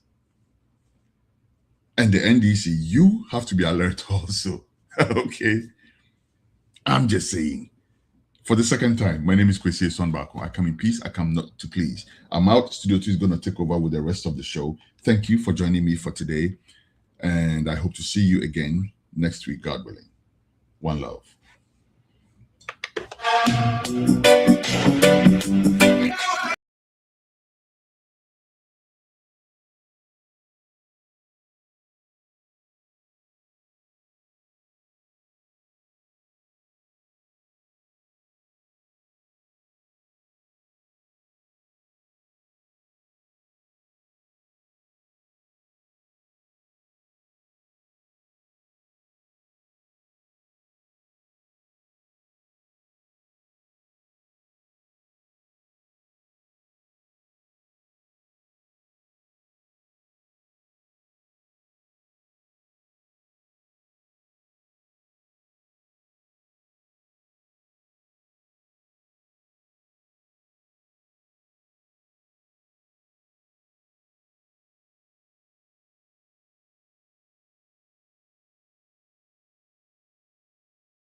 Right, Yemo Akwaba and Famra, I Culture TV, Radio Culture, and for GH News Now. I Studio 2, your Ghana Sing for Sue. Edamase say Mukoso Amosha yen. Oko Facebook your GH News Now, which me I share. But what is over follow your page, you know. Now, what share Ediama among for some moment to me and your beard, Ashe. After you by YouTube, so a GH News Now. Ube to me and your beard share. But what they say, Ube comment to or like it. Na share famo be subscribe to your channel no. GH News Now on YouTube social media platform baby obe hu yen enti ene yon komo pia ebedi na mame emfa wonko anim kakra na me chere say your segment outdo I de bebre mu ze no ye be interview ba ko bi na mienu ni ama update kakra agriculture nso ebeba na fe GH reports enso ebeba of course your art and entertainment who some so ye de bema we did embark the general I see for so now enkobo ba kwa say oh hoye NPP regional executive elections are a course so enra 15th August na Ghana ha no hwe regions ni nyina no bia kwoto aba koyi o executive na ohwe omo a be amamfo interest o kese pa no ebi de say Ashanti region ebi de say bono Greater Accra any miamia aka but we call central region the enemy say oh seen for so here there say me ma updates kakra na mama walk you through some of the results are eba enra Ashanti region enra koto aba no about chairmanship position no a odene ho kwaku apia adodo na friend Coca to me nya 658 votes as against onoani close contender say because people on the koye Honorable Henry Kwabena Kokofu. Kokofu 269. Rejected ballots there one. And see there's a no an issue one is a Coca. The on the NPP Ashanti Regional Chairman. Now secretary no so the idea na man for any one pa. Ni papa ko out to say did the end say I highly publicized because the campaign now is so intense to the near brace obenya. Of course in go for be a vote the amano. Ayura Poliando. No be any say Poliando the enra there. What team. Into some kaya every cry musha video say kwa. We say yeah be cry no na obi frɛ say aduane sem no masa masa. Ye bo abato ani abre nya aduane sem kra. Ye bo wie no. Na President Francis Amwako etumi nya 492 votes. Na the otoso ye Michael Amwa Ewuku 331 votes. Polianda no be anim so watetima wie no 105 105 about on the bianse say na ko enti Paul we dey ko say na yemo ma mo weni abaso quickly me do rap bono original abronya so na manfo hwe say the abronya obi betumi esi the fam and now say we retaining the seat as chairman of the party bono original na afede ye koto ya abronya Kwame Bafo abronya Otumi enya 201 votes because on the incumbent into Otumi so retaining na konwa no ana nipa ono to aso a obedi nachi yaw afo 44 votes nti wo hwa abronya de na gap no so pa margin mu wa ana de to so ya Joseph Mensa 31 na Kwabena Opon enso enya 3 Evans Daniel Boa enya 0 nemu ba ko sai The Evans vote no aseni ana say who was rejected ballot abeye 1. Now a candidate and 0 there. And come on, because my main case there was a time a man be polling station or 2 number or no 2 be, the wife 2 be, and the polling agent and so a 2 be. It is or not to be the wife 2 be, the polling agent 2 be, and then on one son a 2 be. They ever say 1 year crack 4 votes, and they are assured so be 4 votes. Ye 2 abanu na wakwakunya 3 votes. But agent so to man. And the wife so to man, the band so to man, no so to man. So one on trust no, san elections. It is say no. I didn't know if you're any wife in any no any but any into sana elections. It's now yanko Greater Accra, Dr. Bernard Okoboy, we know say or former deputy health minister. Okoboy abe MP. Ofra kunyaso. Or also called chairmanship position no. Okoboy ni Alfred Boy to wear the battle of the boys. It's the Okoboy ni Alfred Boy koye no. Okoboy nya 490 votes against Alfred Boy also nya 172 votes. It says Dr. Bernard Okoboy and the regional chairman Greater Accra edema NPP. Yembra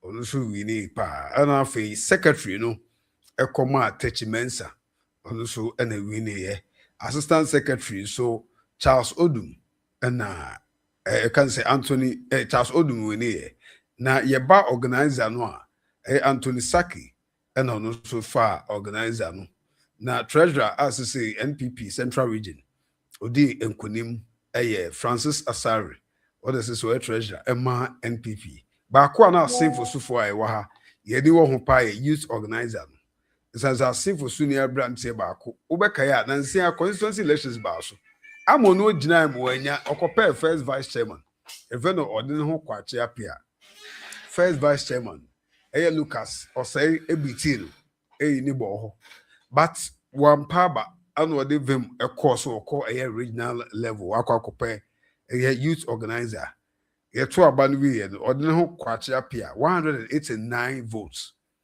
edipa no oben no Lawrence Edutua Esian unya 131 ana David Esando nya 118 enti asenfu so branti a no kogina mu eno odinkunimdie eba fie enti yembo na baso ye odine ho kwache apia emrepam no ye ne bekasa o aha na otumi amaye hu na niso ade hunu asoso obetumi afa mabunu no e de won abedi seat no Central Region e de ama NPP na ebre eden krabia e na bekire communication director no so Ajimane Sedu e na ewini ye Central Region afa women's organizer no so Charlotte entry e no so efaye Nazara organizer na coordinator enso koma ken daga ono na tumi ehune nti we any resource a buy NPP any other ones but so far kakra me tumi do afam ni na de ba ko bi wo politics mu a say e call election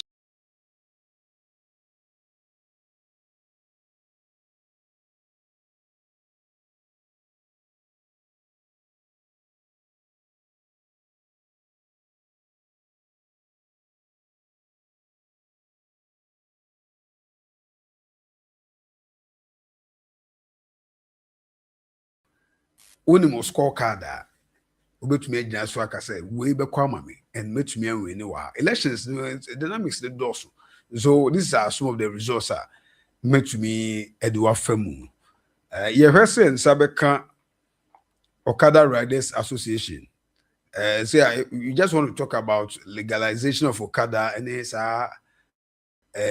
pragiansensem no said obetumi operate in Ghana ye hwese ebenya Hamza Hafiz we chairman Emma Nito ye Kanutoga, a National Union of Tricycle Operators Ghana. The one new talk, and it's our ORAG, and so Okada Riders Association of Ghana. The normal Haiti streets no say the aircon no money new adaya. Abino a brow bone to ano say bosse oba Okada, which me am commercial like ye bomodiam Okada no ya legalize it. I'm a motorbike ne pragiane ni akaka bobo ya munya. Obi atumi aye adwuma freely wabra obi antete wo mo kwam ose mpempe no se wo de motorbike enam kwan so a police ebetumi achew na ye boka na ye twon fa ha nti aban no enkeka no but me kai say owura amaleba oye national road safety penny director ebe kan say me say 24th December 2025 ebra parliament for passing traffic regulations and from do not friend Okada bill no 24th December president so sent it to bill the emrebia ye bia a bill president the social say pena be law nemo e be law we are the aka enforcement say mra no be adwuma eno so hia li a betumi de piano them say mra de amakwan so Okada no de yemfa nya adwuma nemo mahyehyɛ da ho a also Okada na etumi ma ne adwuma na ihu safe de abaya legal anase ebetumi operationalize anase bia abaya commercial transport enso betumi akoso but encourse nti ama omu no anima bre ebe se ne omu di nkomo nsaka omu a na omu akyerɛkyerɛ mu akra se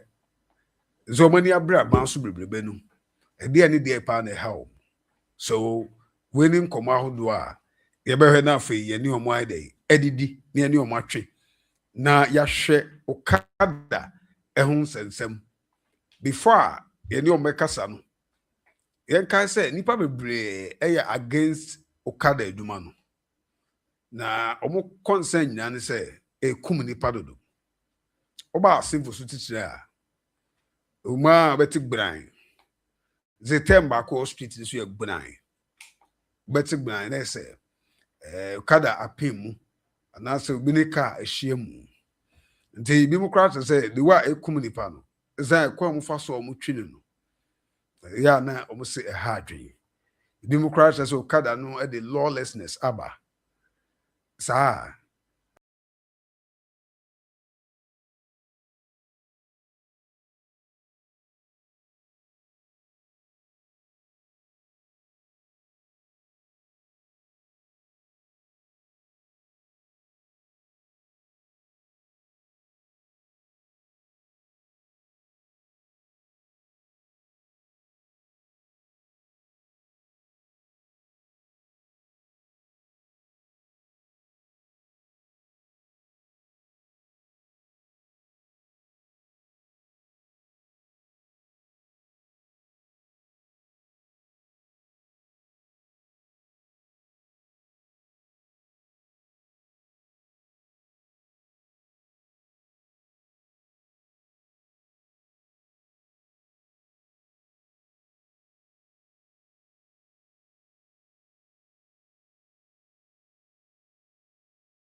because you can't Okada, you can't road safety once. So aha I culture TV, radio culture, GH News Now. So utia your asen fosu. Say I had a studio too. No, yes, yabamu bia. Who are they be able to ton? Who are they be able to say bohu de ruyi? Edimawa, a quine eda. Okay, right. Into me kwa humano so na many guest encoding komo. You can't about legalization of Okada. Any Prague any ade. Yensa aka opani Hamza Hafiz on the chairman Emma Nitog for Kwa one share a tricycle ne Okada so Ghana. Opani ote kan mo kwaba. What do you mean, guys? Yes, I What do you mean, guys? Beton kapa. Major so many. Yo. Bini Ora Hamza Hafiz ne say. I Hamza Hafiz ni national chairman of the Pragia Union of Ghana. That's National Union of Tricycle Operators of Ghana. Wow. Now, at the end of the time, so more how pie day. You mean you have that 70 or question here? Person who did yeah demonstration and answer or lecture the man buying. As part of the campaign towards 2024, NDC government actually bought a mobile. Mbɛhwɛ na ɔmo asiesie Prague ne Okada adwuma no ɛwɔ ɔman Ghana na ɔmo baeɛ no yɛho sɛ ɔmo to anamɔn yie mmea me ne wokasa yi ɔmo de muka ho na yɛkɔɔ Rwanda yɛkɔhwɛɛ sɛnea Rwanda aban atumi containing the commercial motorcycles over them nti yɛkɔ baeɛ no na ɔmo tee 13-member committee na ɔmo Asiana. So after that, we until Hoshibio. See, say information and back. No, and I am a kind of hokaka. Now, a kind of hokaka, and telephone, a respondee, my etias, I say, Pano, you pass it at that. Ama, why ye name Omakase, Omobeye, engagement and sensitization. The sensitization will take place before the end of the year.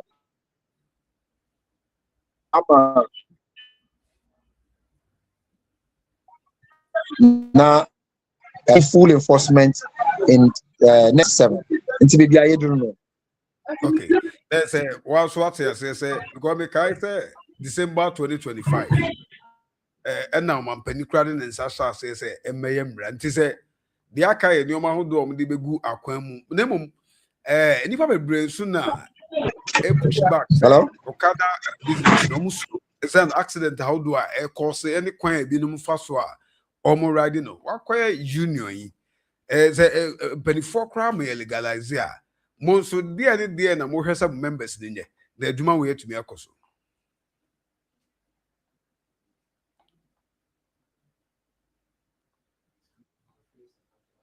Okay, I'm say yeah sure opening no line so you say sabesa can be na you try and come on so I feel now share you didn't come about Okada legalization say a buying it to adamo na you say eduma ni betumi akoso demom Okada Riders ni na so omunti aban kan yi opening check my into and come on so na me be after say a former coin say afedie say nyina gu akwam ye makwan so Okada no ye mfanya commercial business like big commercial there na won so wo some members de be na how bi anko ba chire Yo me da say me tisa nkomo no say Pragiani Okada cause problems bebre na ye makwan legalize omo a ya de a ebe ginsem Minua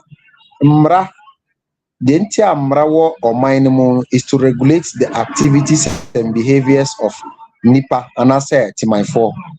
The entire experiences are or how we na efa Prague no Okada no is simply because na mrabia ni ho a regulate activities of young industry no. And until na ye bi mu decide way to your so for the past 5-6 years. Na ye bo o mine koko say it's about time mra to regulate this industry because day in day out no. If you didn't backroom. Now we import it in containers. Importers now more no India for ne or it doesn't pass through the port, the airport. It passed through our harbor. Buying a tour also. Sebi, so say Okada Crampo Ibia, a bit me use for private day, say because it's a motorcycle. And then a motorcycle back room. Name Prague there. And say private car now Becca say. Ebano, you be used as private. And see, these are some of the things that we need to look at. Another challenge, who at a age more we say, how much you more read before any side the Ekeka Kahono. Oma Bejiv Jumana for Ewo Mantembebre. One of the areas is Kaswa. Kaswa, the 90%. Obia ochi Prague Crampo no nti Ghana kasabia. Ningina no enam se na mrabia ni ho a makwan anase etimi regulate activities no. Yen as a kuo no ye need to be bia anase mrabia nta wechi a obekwa akwa enforce anase obekwa. So yen yes to say legalization way no is the best way to go, and not only on tricycle and Okada. Say ya na etna asomai na galam say unity baako mienu ye need say ade na nsi ene galam say abeye bosom e dia e ma ye nyina na sese ano ye hwehwe kwan a befa soma ya ye den yes ano. So it is always good to take proactive steps to regulate things as long as ade na ba wan ban na de I was say what mra to regulate it. Send a beya dear muka efa hun say ebimu recklessly accident rate I say underage children this animal. The law can now be there will now be a law to take care of that. Send a beya bambo for so bit imagine samra no so emanaye jumana community na safe for all of us. Oh, okay. Now, to say no, a buying position is a as what do you mind to a sana or my prime man. To me, your father said, say, Omaka, and Chebby, number any man, Sa, can in my yard, and I'm over for better. Oh, law ne the Oma passes. Say, I mean, can say I have the law in my hands. Everything that I was say and take effect on.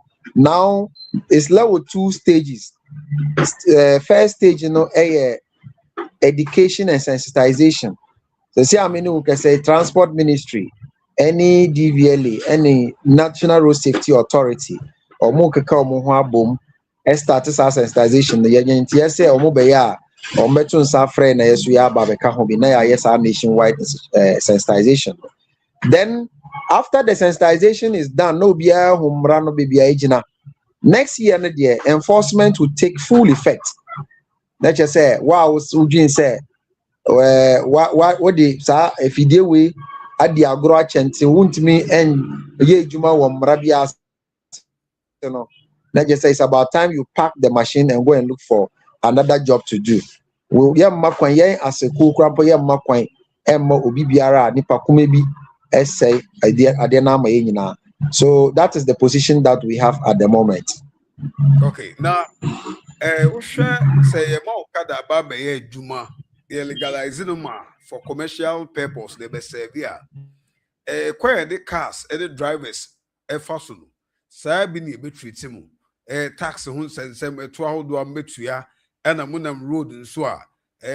What I say, police for in your money. Are you ready? Say, rules I said, move to me this.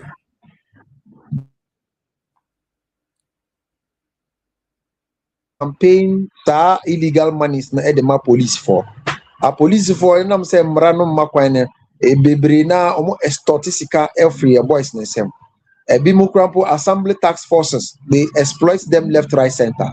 It is much better to channel Sasikano, Edima, the right authorities, not the Eshushan and Saka. So we are fully ready to comply. Oh, okay.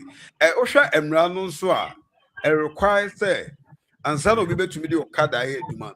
The person might belong to a junior, oh, my more asks, all right, the name talk. Membership, money, now so far, we say.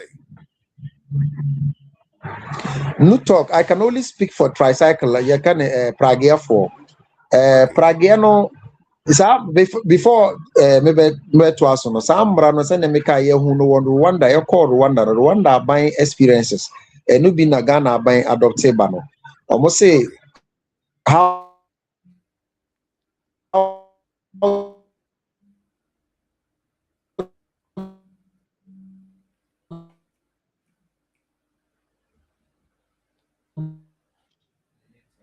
they were in tricycle. No, they make it mandatory for you to.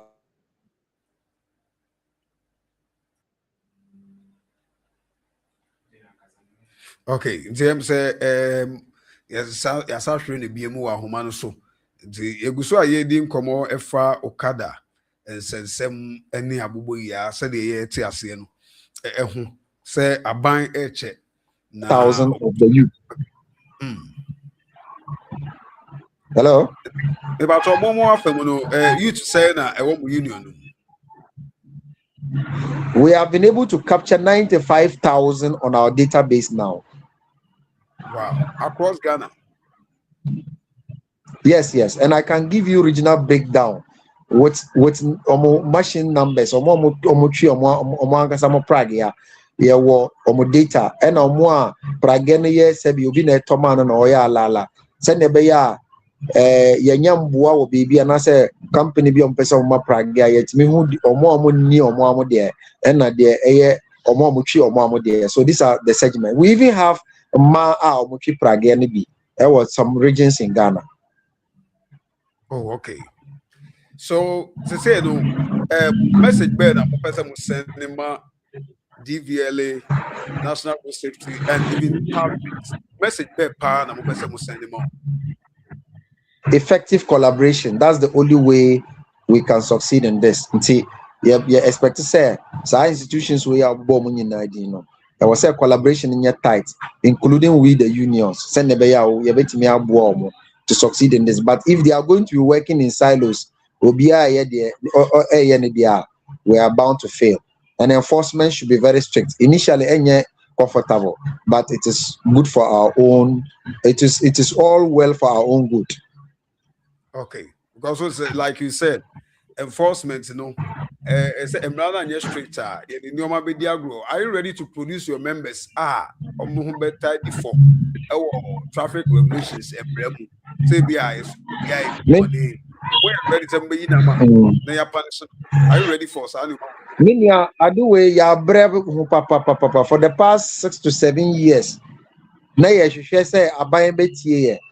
Nti say aban we take his RX to do that. Send na medical kan no ye mma kwan emma nipa ba ko mienu bi. En say ejuma na mma ye. Say awujimi a say we are calling for collaboration. No, yeah, effective collaboration with the state agencies. We will help them properly to weed out or more some the papa mama. Okay.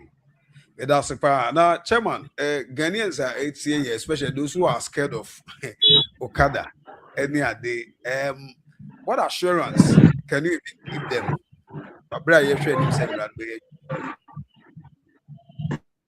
Assurance I'm the mom say Ube fa obi Prague and say Okada. Hwehwɛ obi a ɔka kuo no ho ɛno no bi ne sɛ nipa no bɛkita ahyɛnsodeɛ anaasɛ membership card a ɛkyerɛ sɛ ɔyɛ kuo ma. That means that is somebody that yɛbɛtumi atrace no at any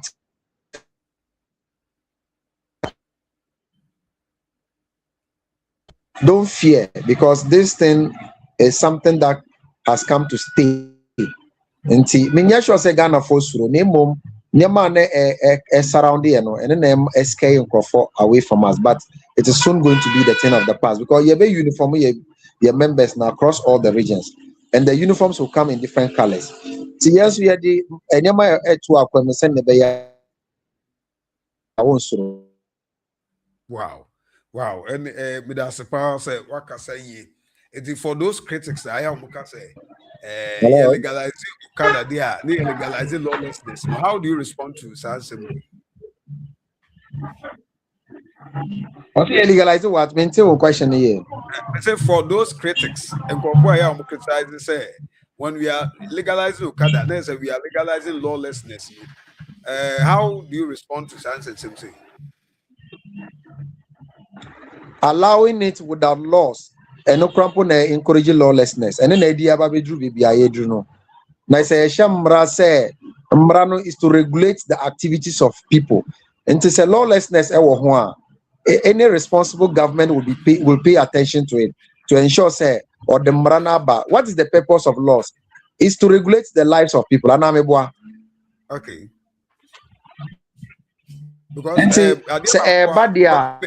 in respect of reckless riding, one seven American is the same. Now the education so kakra before I jam more.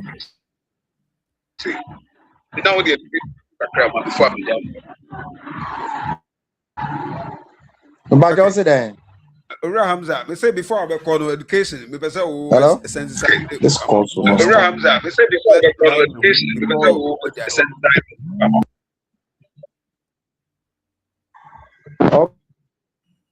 okay.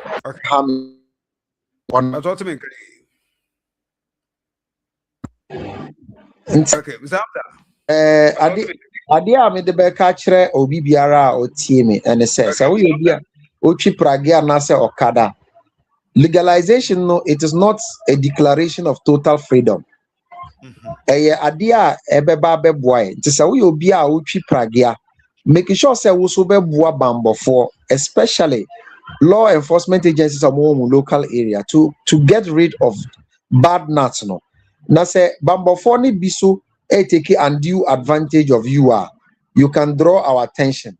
Na ye nyina ya fa ya honjim na ya ntimi siesie ejuma na mana ya kra behwe. Wow. Abom nsemama. Abom nsemama. E bom pa ye say bi ma nyina nkoyie na da obi anya ne kakra wani na asudwe so bia. Nti yeso what can it say? Me da say me nia. Me da say be. Me da Enti Hamza Afis ne yete nka no ono ehwe new talk eku a mo hwe eye pragia etwe so wonom chairman eno no omo ne Okada for orag for akambu ma and say omo hit street omo demonstration say aban no keka no ho na Okada nye legal zan say enya legal no say amanfo hu so omo twi enam so ma police for extortion ne ade cost assembly for the disc free omo ho any ade nti omo fa mra no mo ready say omo bedi mra no so wasan so atufo fa mo amutwi Okada no say nyame adum na mra no eba se muntwi no na ye legalize a enchese amount total freedom se fire the ope obi anhwe no so ye na Ghana yenye safe da bia iCulture TV radio culture and wo hwe ye agriculture is up next me dem back ebeshia.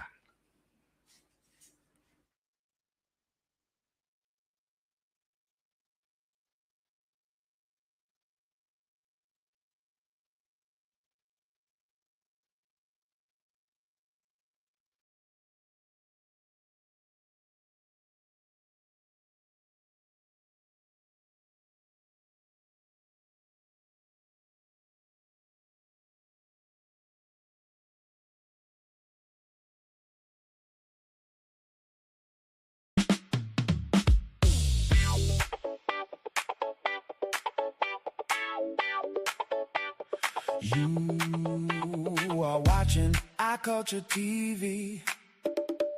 Africa from an African perspective. iCulture TV. Reality.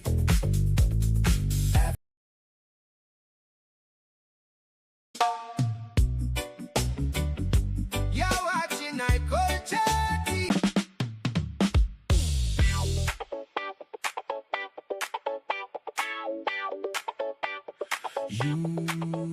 You are watching iCulture TV. Africa from an African perspective. iCulture TV. Reality. Africa. Africa from an African perspective.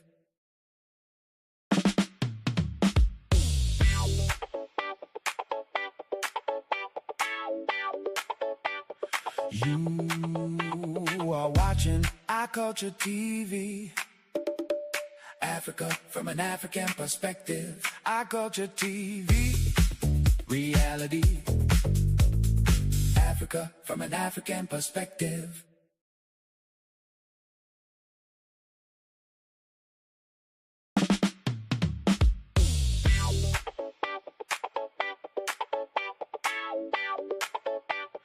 You are watching our culture TV. Africa from an African perspective. Our culture TV. Reality. Africa from an African perspective.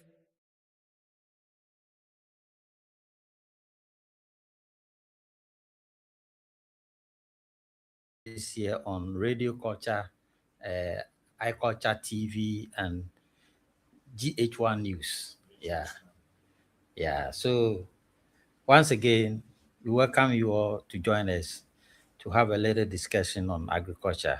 Yeah. So today we want to discuss the production of plantain, or establishing a successful plantain farm.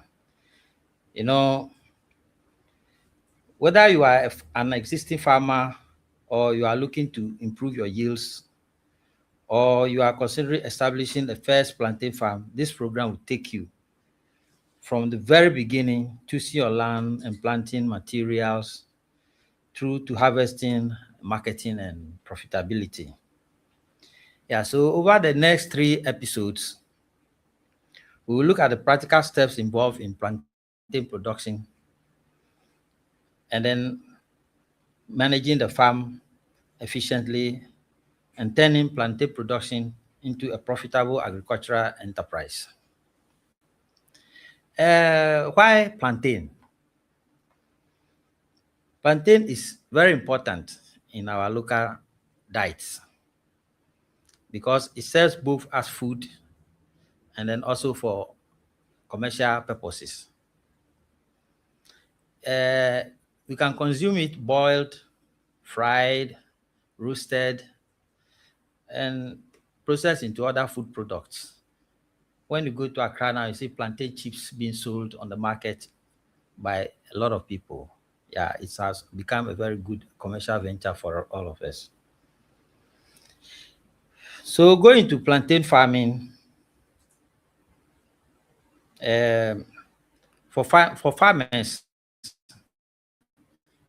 plantain provides regular demand in local markets.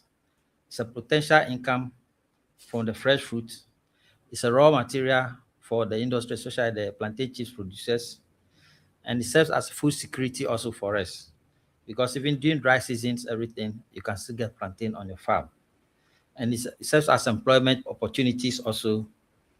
And then it has a potential for value addition. So plantain production, therefore, can be approached not simply as a subsistence farming, but as a commercial agricultural enterprise.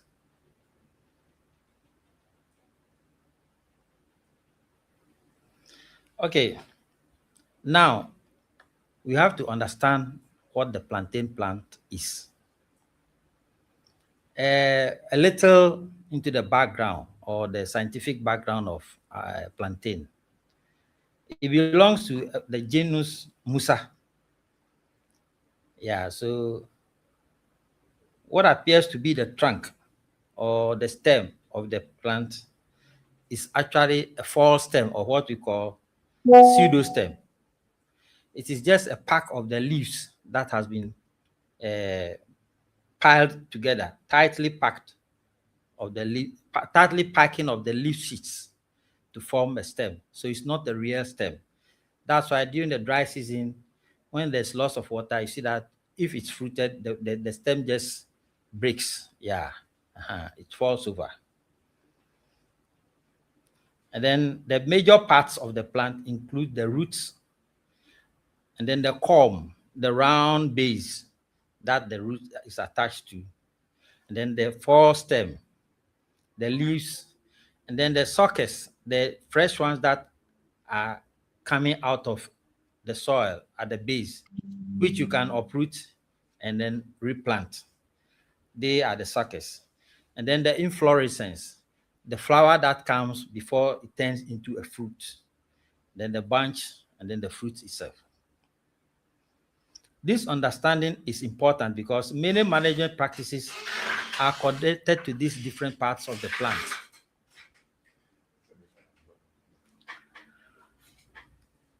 For example, damage to the root system can affect water and nutrient uptake, while excessive removal of healthy sheets can reduce photosynthesis and ultimately affect bunch development. Climate requirements. Plantain is a tropical fruit.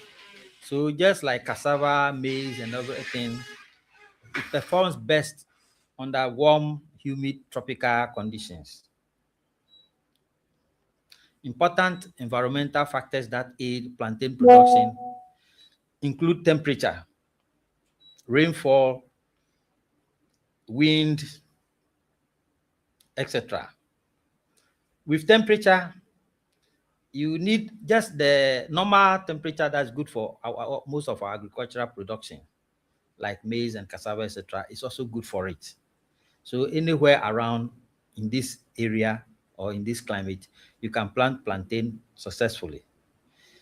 And then with rainfall also, it needs a regular rainfall, well distributed, so that it can get its amount of nutrients up through water. However, too much water can be a problem, and then too little also can be a problem. So it just needs an optimum requirement of water, of rainfall. Yeah. Now, wind. Strong winds can cause the leaf to tear, the stem to break, and then the plant to lodge or bunch damage. Therefore, farms in highly exposed locations to wind may benefit, may not, may be affected by the wind activities. So you need wind breaks or appropriate farm planning. And then secondly, when you are planting it, to help against windbreak, the cut surface of the plant must face the direction, normal direction of the wind. Where the cut surface is, that is where the flower or the fruit will point to, so that the fruit will face the wind. So it is very difficult for it to push it down. Yeah. Okay, now selecting the right land. Before planting, the farmer should ask, is this land suitable for plantain? But it's not everybody who will get that technical knowledge. So generally, I say where maize and cassava do well, plantain will also do well there. Yes. So when you look at the soil, the crops that are, the weeds that are growing on it, and see that, oh, this one, when I plant maize here or when I plant cassava here, it will be good. Verily, when you plant plantain too, it will be good.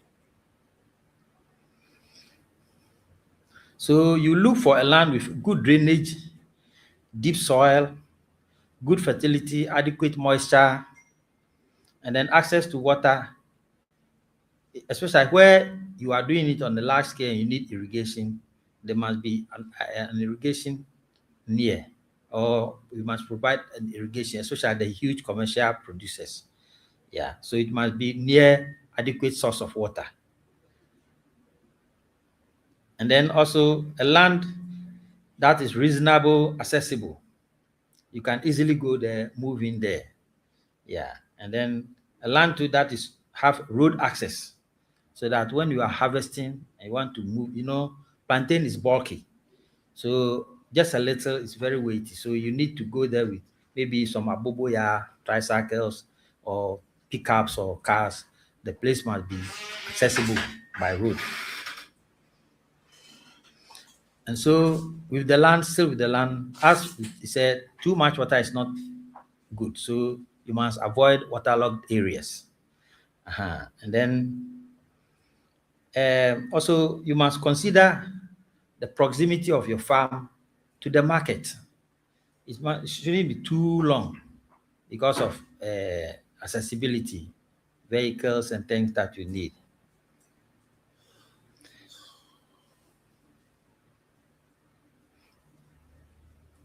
So a farm producing excellent plantain, but located where harvested bunches cannot easily reach the market, may become less profitable because of transportation costs, as I said, and then post-harvest losses.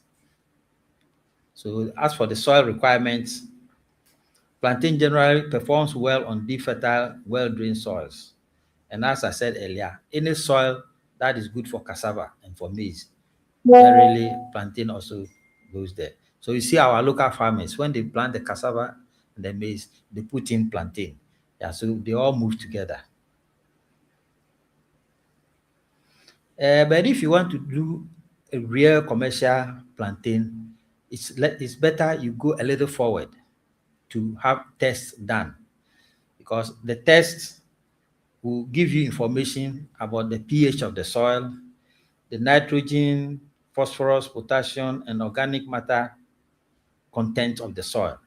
So it will help you to plan it well so that nutrient support like fertilizer and things can be done, because it's now a very big commercial venture and you don't want to take chances.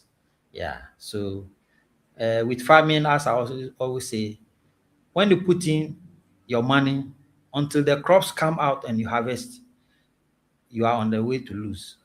So you must make every effort possible to make sure that all that you are doing is very good. And then you also have a good harvest. Okay, now we've gotten our land and all other conditions are fine. You have to choose the planting material.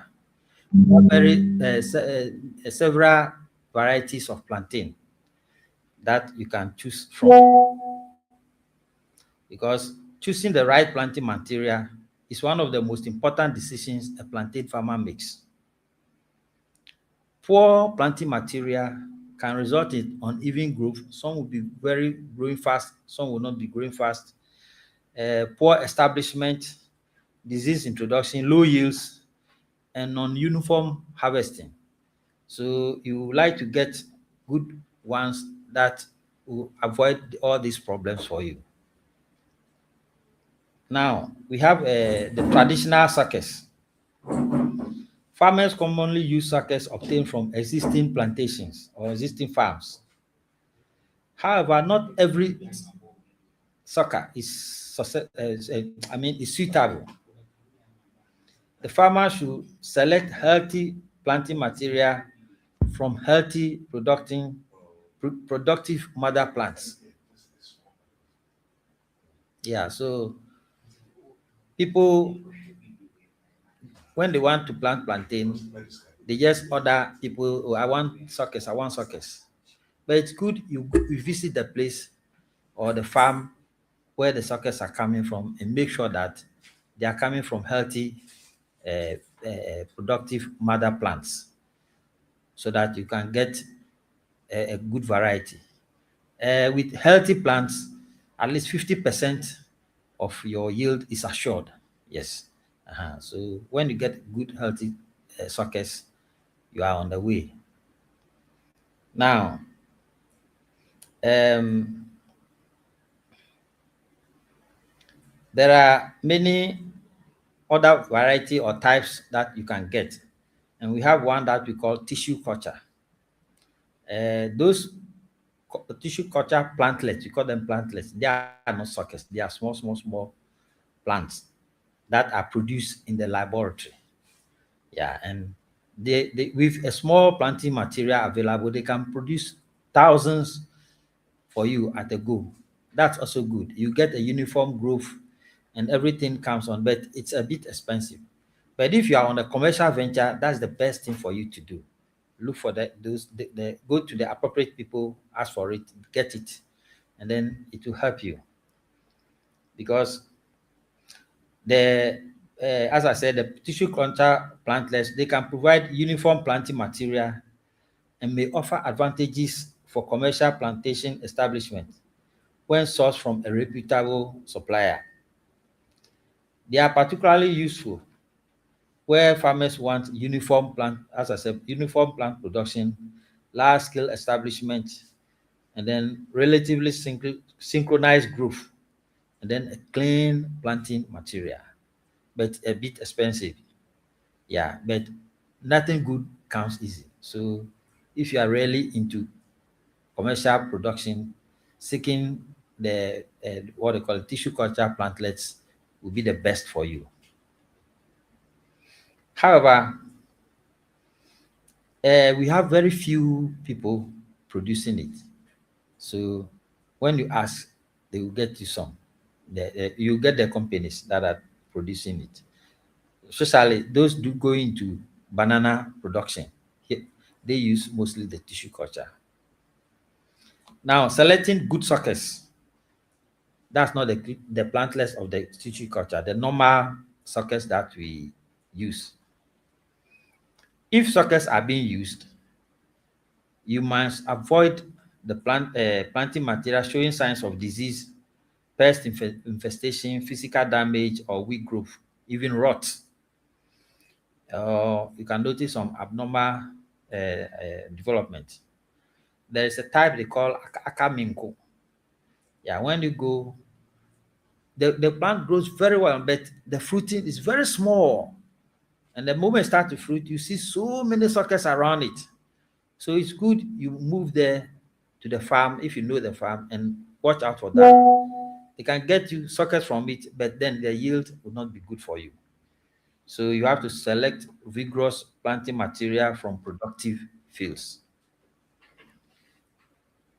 Farmers should also be careful about moving planting materials from farms with serious pest or disease problems. Now, with land preparation. Depending on the land, preparation may involve clearing the unwanted vegetation, removing stumps, preparing planting spots, or what we call lining and pegging normally, incorporating suitable organic material, establishing drainage where necessary. If part of your land happens to be a little waterlogged and you can do something about it, why not? You dig trenches there to let the excess water flow away. And then marking the planting positions, that's what they call pegging. Now, avoid unnecessary destruction of the soil structure through excessive cultivation. And then secondly, those with plantation, those who want to establish commercial plantations, please don't use bulldozers to clear the topsoil. No, make sure you find appropriate means to clear the soil, but don't use bulldozers to clear the topsoil because the topsoil that is rich in nutrients that will help the plants to grow. Where possible, organic matters such as properly decomposed manure or compost can contribute to soil fertility and soil structure. Now, spacing and plant population. We have to space the plants well so that we get a good higher population of plants, and then also to help the plants to get the required nutrients. When they are too close, it's not good. They compete for the nutrients and then they compete for light. So they become very tall and not strong. So spacing affects the number of plants per hectare, light interception, air movement, weed management, nutrient requirements, and the branch development and disease management. The most common plant spacing for plantain is 3 meters by 3 meters or 10 feet by 10 feet. Yeah. Although the right or appropriate spacing depends on the variety, the production system, soil fertility, management practices, etc. But at 3 by 3 meters, 1 hectare can accommodate approximately 1,111 planting materials, like 1111, yeah, 1111 plants. Yeah. So farmers should therefore avoid copying another farmer's spacing without considering their own production system. Now, planting. A practical planting sequence is: you mark the field, those that you have already pegged. You dig the planting holes for at least 1 foot deep. Yes, because as the planting grows, the stem, the culm comes up so that it will not lodge easily. You place the suitable organic material where recommended, then position the planting material correctly, then cover the roots and the stem and the culm appropriately with soil. Then you firm it, you stamp around it to make sure it is very firm, so that when the heavy rain falls, it doesn't gather under the plant. And then you mulch where appropriate, and then you monitor the establishment closely. You keep visiting to see if there are other things you can do. Yeah. Now, mulching. Mulching can be extremely useful in plantain production.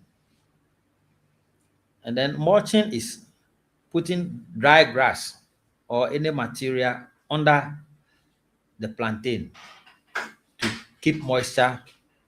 And then if it's dry grass, it will also decompose to become manure for the soil. So you can use plantain leaves, you can use grass, you can use other crop residues, and other suitable organic material for mulching. The benefits of mulching includes soil moisture conservation. It suppresses weeds and adds organic matter to the soil, and it moderates the soil temperature and reduces erosion as well. However, diseased plant material should not simply be used because it can reintroduce diseases to the place. So if you are using plant residue, make sure it is a clean plant residue that you are using. Now, after planting, yes, and then before planting also, we call something paring. When you take the plant, the suckers that you are going to plant, you make sure you remove all the roots around the base of the plant.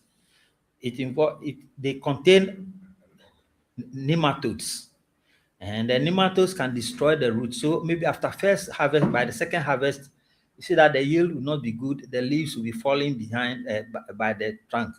So when you remove all the roots of the plantain, because the stem is a false stem, it's not the real stem. It's just like the root hair growing on your chin. When you remove it, fresh ones will come again. So when you remove all the roots from the plantain culm, it doesn't mean to die. No, it will come. Fresh ones will come, and that will be more healthier and give the plant good foundation on the ground. So after you have planted, the spacing is 10 feet by 10 feet. It's very wide. You cannot leave it just like that. You can do intercropping. So whilst you intercrop with other things and weed, it helps to weed the place. Yeah.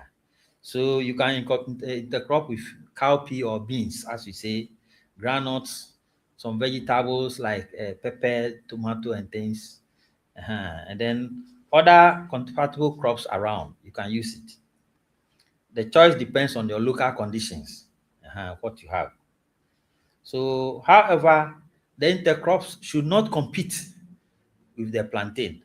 So they should not be so near the plantain plant. They should be a little about at least 2 feet away from the stem so that they cannot compete much. And then it shouldn't be like cassava is a deep-rooted crop and it's heavy feeder. So if you want to intercrop with cassava, just one. You don't make it real cassava farm, else it will affect the plantain, its nutrient requirements. So as the plantain canopy develops, the available light decreases. And so the farmer must manage the intercropping well, because as it will affect light for the intercrops. So as the plantain grows, the intercrops should reduce. And then at a point in time, you should remove them all together and allow the plantain to merge. Yeah. So with this first episode, we must have a checklist for the farmer. So now we talked about various aspects of the plantain establishment. Farmers establishment checklist. Before planting, the farmer should be able to answer yes to these questions. Is the land suitable? It must be yes. Does the soil drain properly? Yes. Has the soil been tested, especially if it's a commercial farm? It must be yes. Is the planting material healthy? It must be a yes. Is the variety suitable for the intended market? Because if you are exporting to the European countries, they don't like very large plantains. They like sizable ones. So you must close the spacing. But if it's for the normal market here, it's okay. Now, is the farm properly laid out? It must be yes. Is there a weed management plan? It must be yes, so that the weeds will not affect the growth of the plant. Is there a nutrient management plan? It must be a yes, because plantain feeds heavily and might need some support, depending on the test you had on the land. Is there access to the farm? You must be yes, so that it will not cost you more bringing the products into the market, the produce. Is there a market for the expected production? Yes. If there's no market, then it's cost 90. Yeah. So the last question is particularly important. Do not plant first and start looking for a market. Make sure the market exists so that it continues after you plant straight to the market and everything is okay. So next week, we'll go to episode 2. Yeah. So now we've spoken English for you. There are other people too who not understand the English language well. So Yebeka Tree. Yeah, so there's the tree version 2 is coming shortly. Yeah, so thank you very much.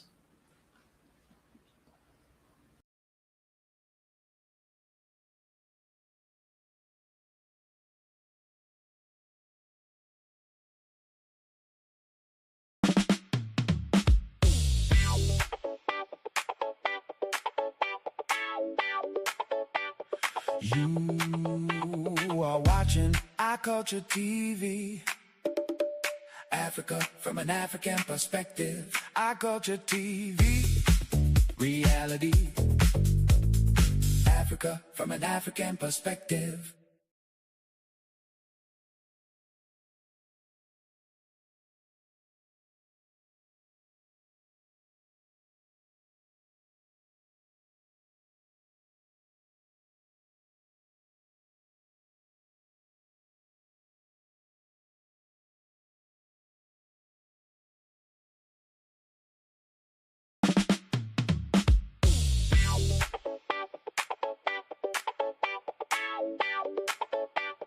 You are watching Our Culture TV.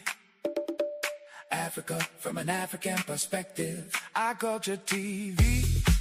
Reality. Africa from an African perspective.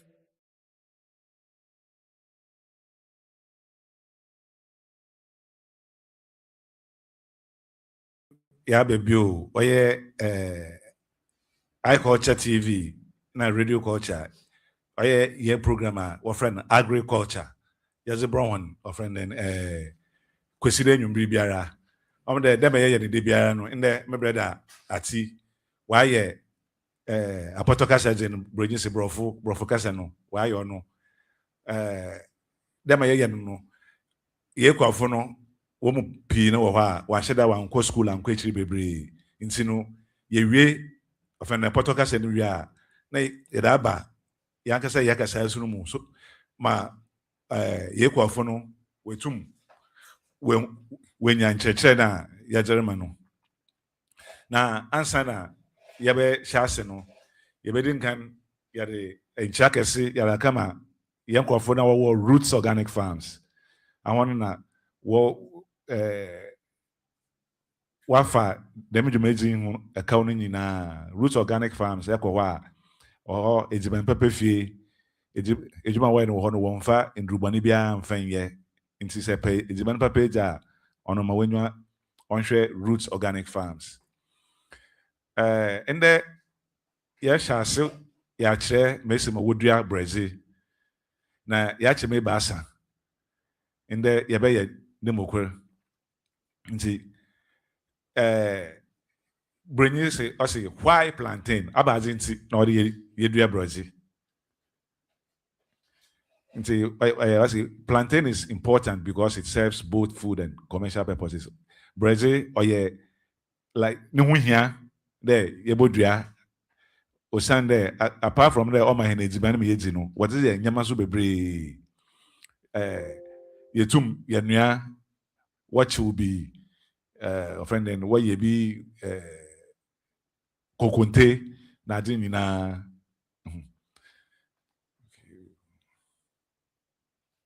nafi oye ekwafo na nkasa no so oye the medjuma na adonya wom regular demand in local markets say where ya atede de bia bi wo egua no mo de nkwafo baba wa boto potential income from fresh fruits edjuma na ye no ye benya offending sika efim ye da ye mo de ye bia food security oye friend and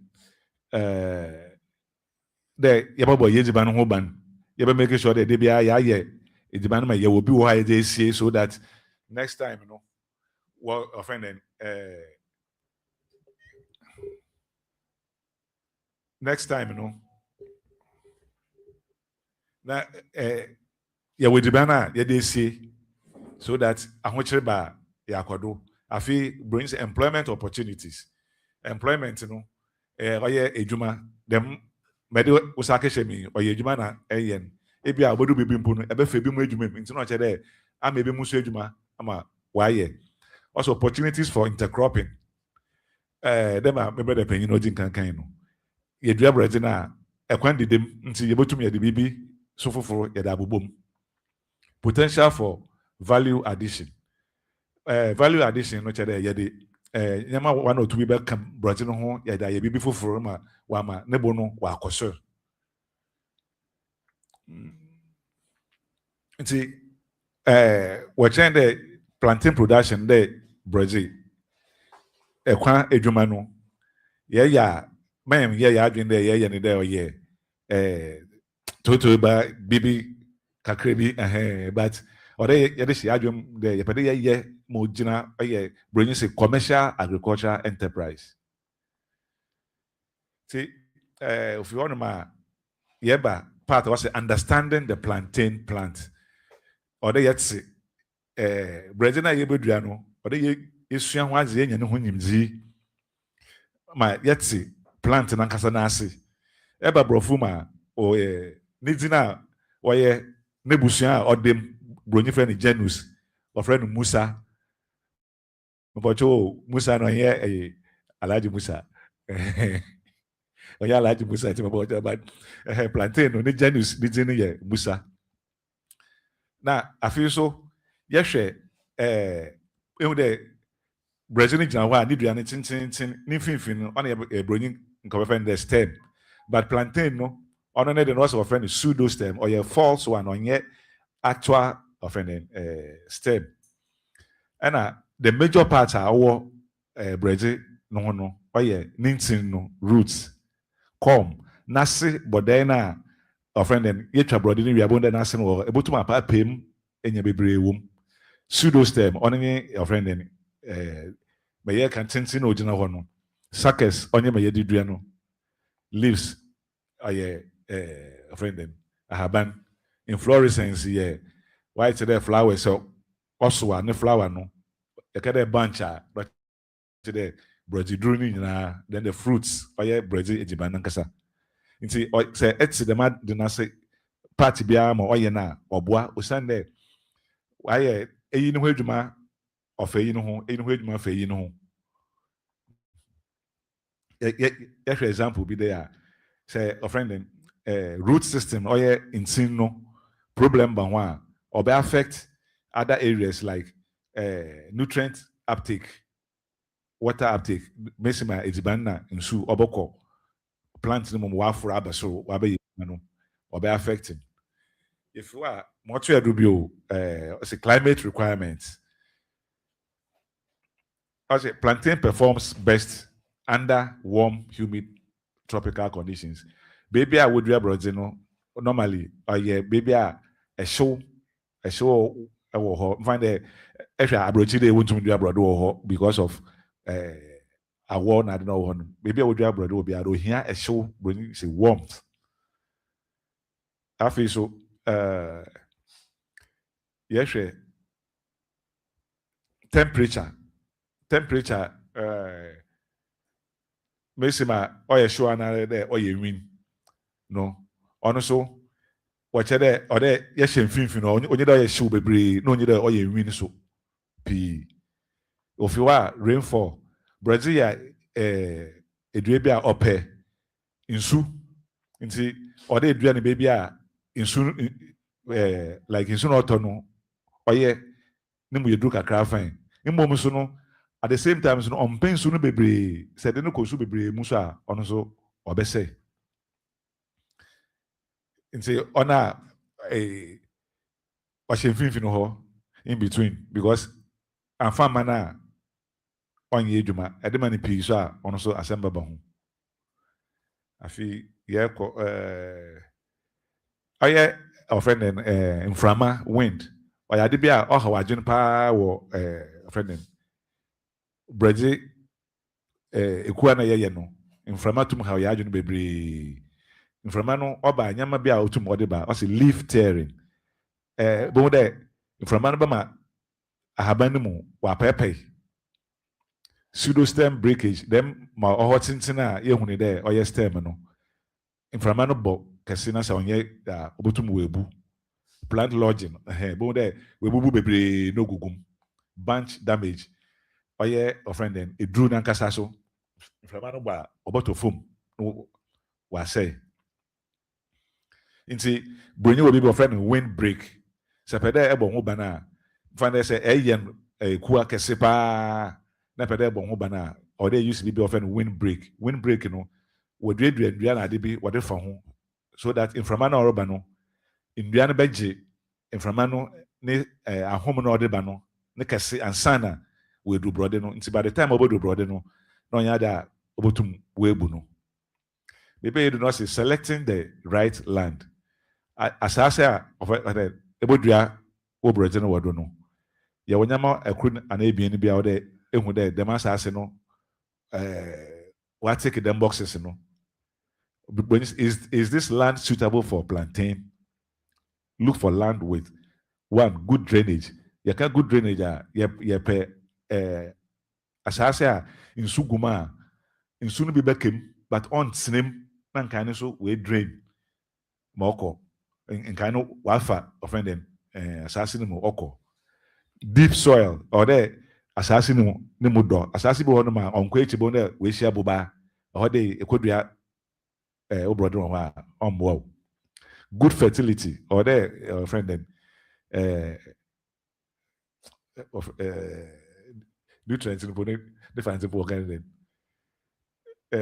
Sazi or there's Sazi war assassin adequate moisture or there autumn also zoom on you there omen suits him no you omen soon so kotu like okoguma na show no ko nti or autumn or balancing one fin no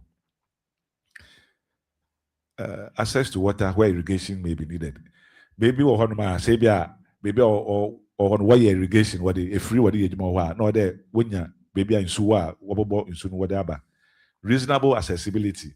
Ejumana ye or there making sure there baby ejumano or you search that you botum ya kohaba is baby honma waka ye ne man shell bush kra kal ntum ko abobo ya ntum ko nti which are brother now or there what bonyi papa am so many miles what the book kwan ho the madden na ansa na be wa man or there share so that you don't go through that thing.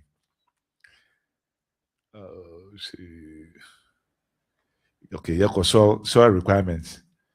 Soil requirements on the year can ya kan no asem da or there asase no or deep no mudo saadze wom insutum fem fine. Asana organic matter bibi today poultry manure na dem nkukọ weja na no yade kan ho a ni na no okan mo oboa ama ye friend dem bread ni ndua no okodo pepepe afi so ye bi mu ye the fertilizer friend dem chemical fertilizers yade ye ami mom de no kwanyi se bi sa ami me pe organic no me pe friend dem poultry manure na de no see if you are the next one choosing planting material. This is the most important decisions a plantain farmer makes.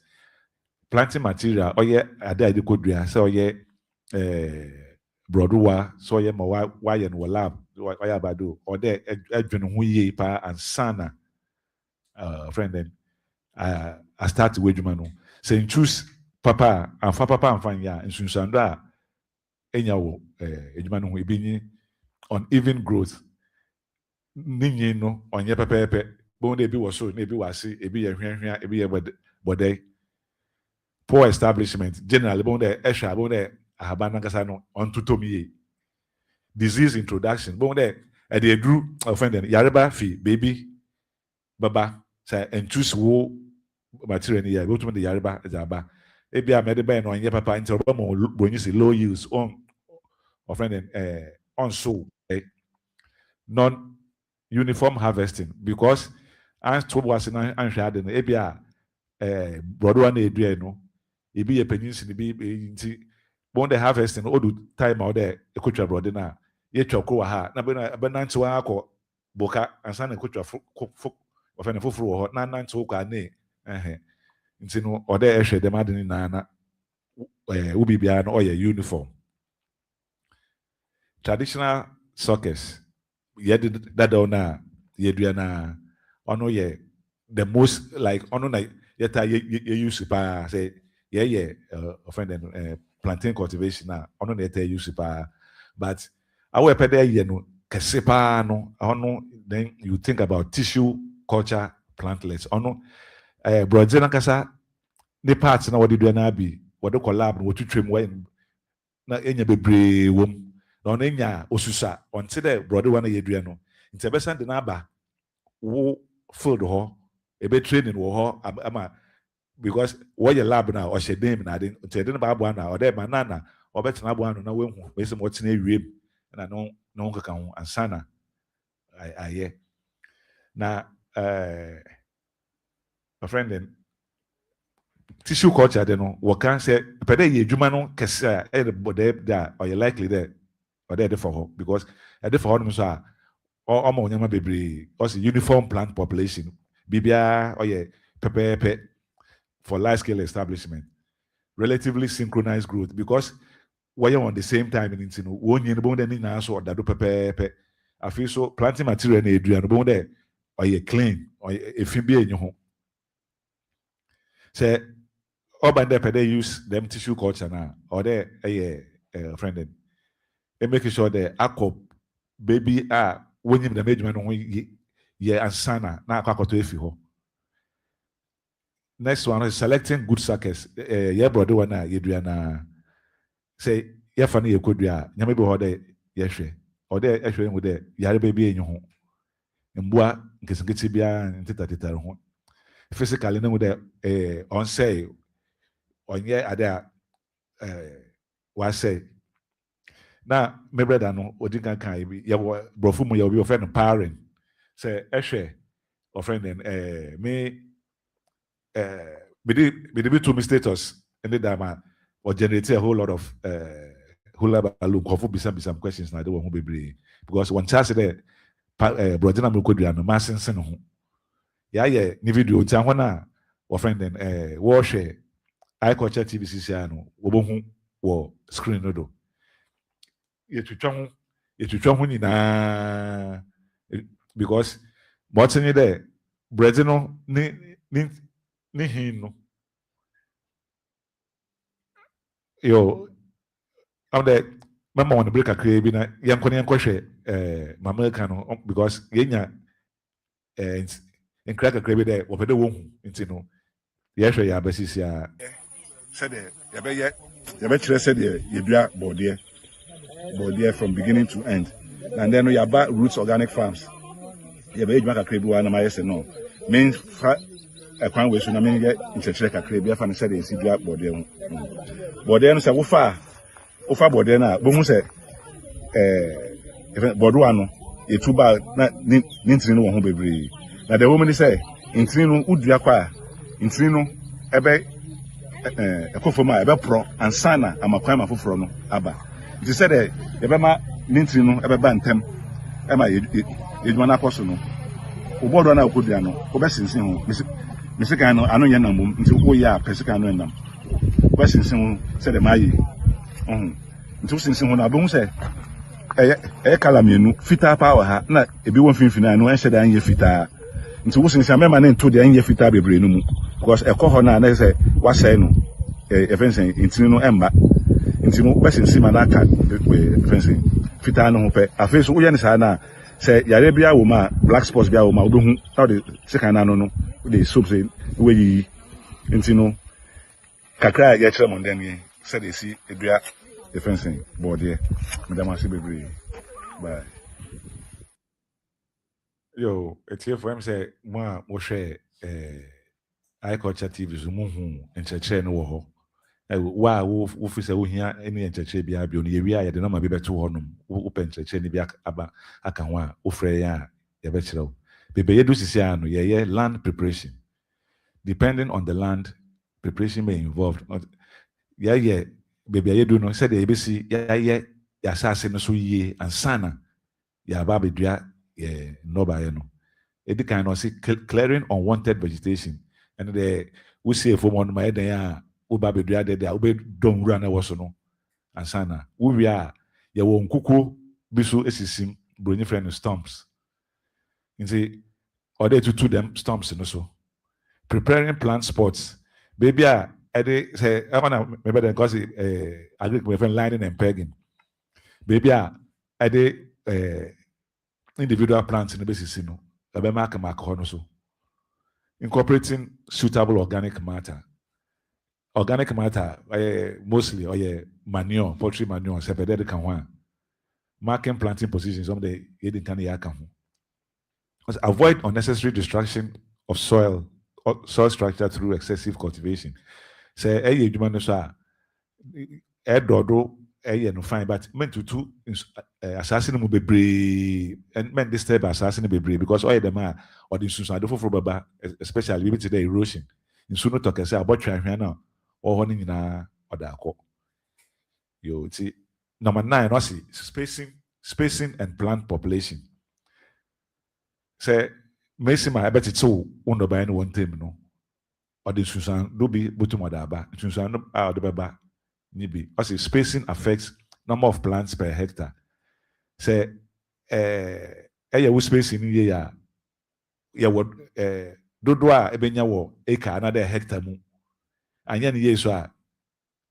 on so or the light interception or offending area another can bo offending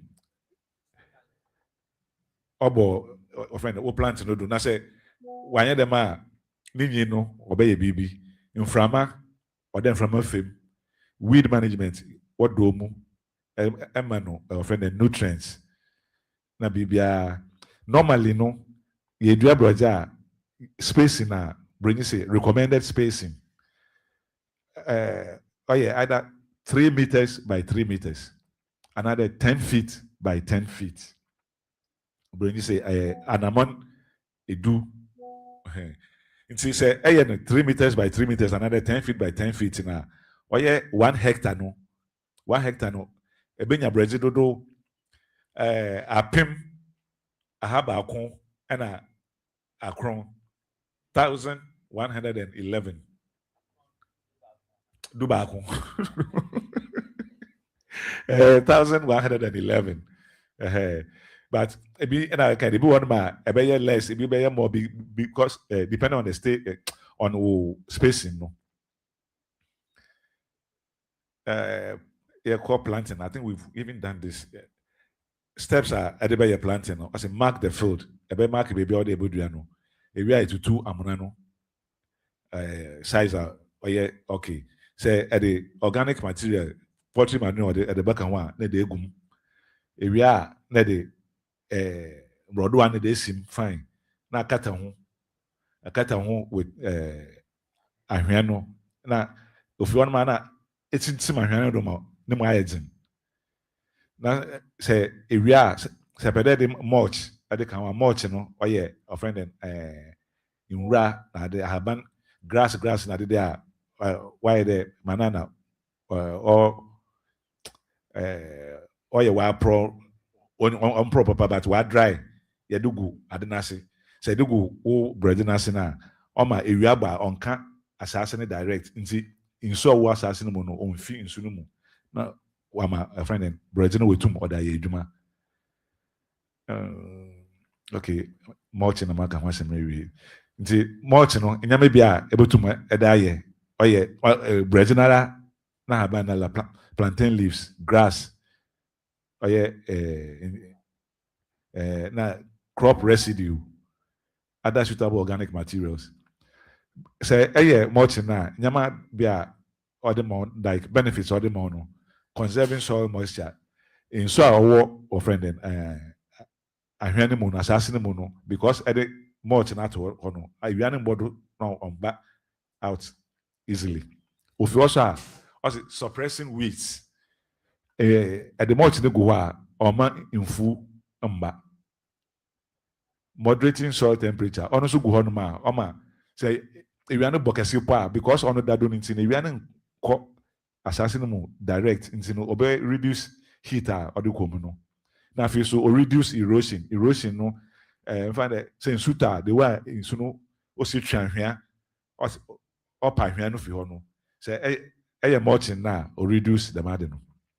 If we ever intercropping say edua breadina them a kind or 10 by 10 feet by 10 feet or 3 meters by 3 meters into no a quan dim into the first few maybe a year or two no able to make baby for at that fat offending breadina mo nyama able to make be or beans or edua groundnuts nkasi able to make vegetables today tomatoes na moko na ntroba na de so able to make edua edafa breadina mo na mum or make sure there may do that frame no and then be brave mon sin brother no na onye brother no be start one year competition for edibane na insu na area na other so there offending brother no all kosoro no the more all kosoro no na haban no so or trew a nyama edua wo mfimfini edua no ase honum no onya light nti no other check the mad ni na nti on the answer na yebe no bring for baby checklist. Before planting, the farmer should be able to answer yes to these questions. In some our tribute or had no. Why they say baby plantain, Brazil Juma. Them questions yo here or there etum no in you. Say intume ya anu in you no ye there be not the problem wo. What you can say is the land suitable? Is the land suitable? Or there assassin the ejuma no. Odzimu there the be ejuma no. Yes. In suit oguda otum odren ofim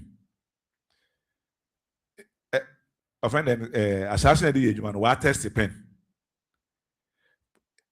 planting material ada edua no o wa hojen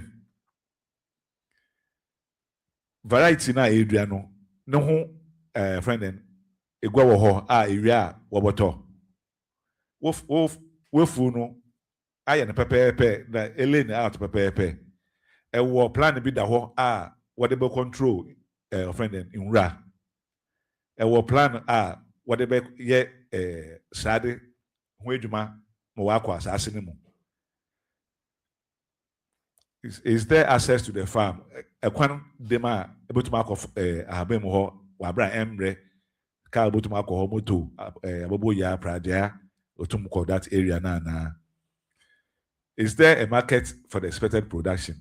I don't know eduano no hu egwa wo ho ana ona bronika there only the most important question because or they be some there edwuma mi be ye edwuma de mayo na me ye wia no hu market wo ho nti oye etefu na ahwefo nde ha na yeje ye nkyerɛkyerɛ na ofa no Brazil ho no ye de besi nyame ya adom a da sende yeje moto de bien bronyisi episode 2 no ye de bebra ho ansa na mesori efi egwanu mu no mesa na mechia ye nkrofo no wo Roots Organic Farms no yenya ho na nka yenyim mesima ye be dem program ya ho no wo so bibia mu wafa no ka wo da men na Roots Organic Farms no yenyina yenyim ese page ban papa ehwa no wo because ejuma wa ye wo no wo mfa chemicals bia oba ne dem boaba wo nyama do no de wo spray garlic ya ye de be spray kwa fe inti ehwo se page ban papa ma woni nche Roots Organic Farms oye next week so no ye ofene ye be share advert kakra bi ase oye Bremane Sikuma Odra Festival coming up shortly. Wafa eye culture, TV and radio culture as media partners. John Chebia, you don't so know some at the Brown one. You don't want to see baby. Peace out.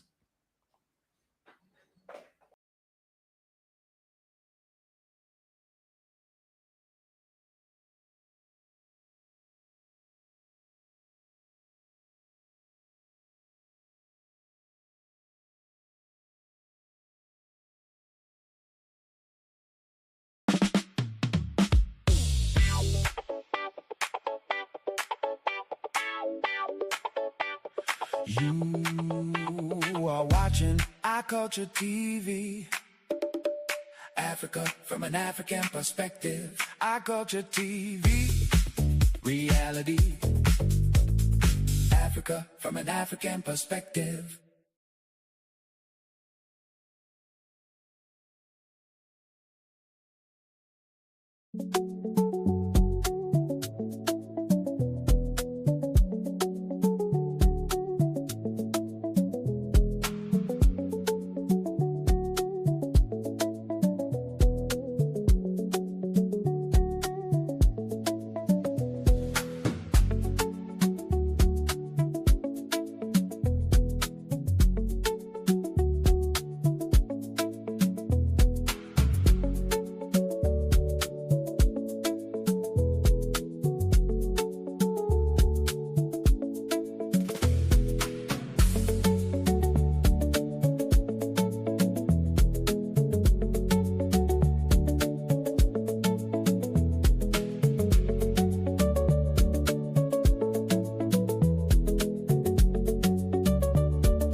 culture, champion.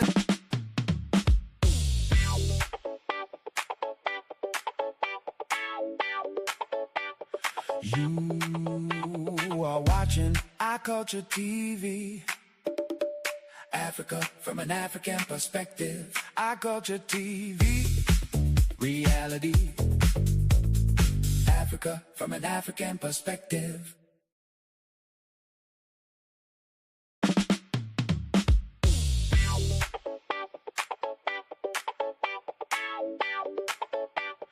You are watching our culture TV. Africa from an African perspective. Our culture TV. Reality. Africa from an African perspective.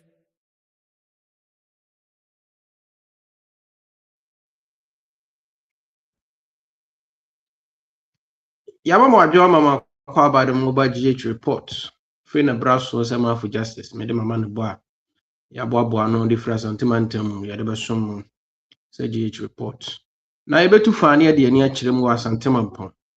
Eye baby a yefro ho say Diffie Square. Eye Tree Crop Development Authority for TCD for do mani akire mu. A pani kwankyerɛ for da no me kyerɛ Chief Executive Officer CEO da no eye andi osɛ okra. And our SMP na tudwa. Now oba aya asantemampon. Wobra no mo launch a National Agricultural Input Distribution Program. E wa asantemampon no dey tudwa say His Excellency John Dramani Mahama Dai so say afe 2026 edikosi afe 2032 no de na e wo say oil palm o yedua no man Ghana mu ha no na wo say ahwiri edi akwakoduru be 100,000 hectares of oil palm. Now what nsem nyina tudwa no na ye de a ye nananom de wote dwete so da se bro se bo nso otosom yensa ono nso so ne na hemfo age adwa mabodwa data omo ye sa launching no National Agricultural Input Distribution Program no ba ye ni bia ye che no enya senketo akra ye dua bi te se oil palm omo che bi wo ho ena afi nso rubber yi mango trees ena cashew ena afi kube bi ena afi nkutodua enti sa kuafo yi nyina nso so kadwumade ehu a omo pa dwumade ehu ntoma na oma launch no fefefe na dwumade na se no ade a aban no ebeche motorbikes ena afi nso so de tricycle no abobo ya no omo chiche bi ma omo chiche sekan de ma omo Wellington boot ye chiche ni nyina de ma kuafo yi se omo mfa nkọ omo mfu yum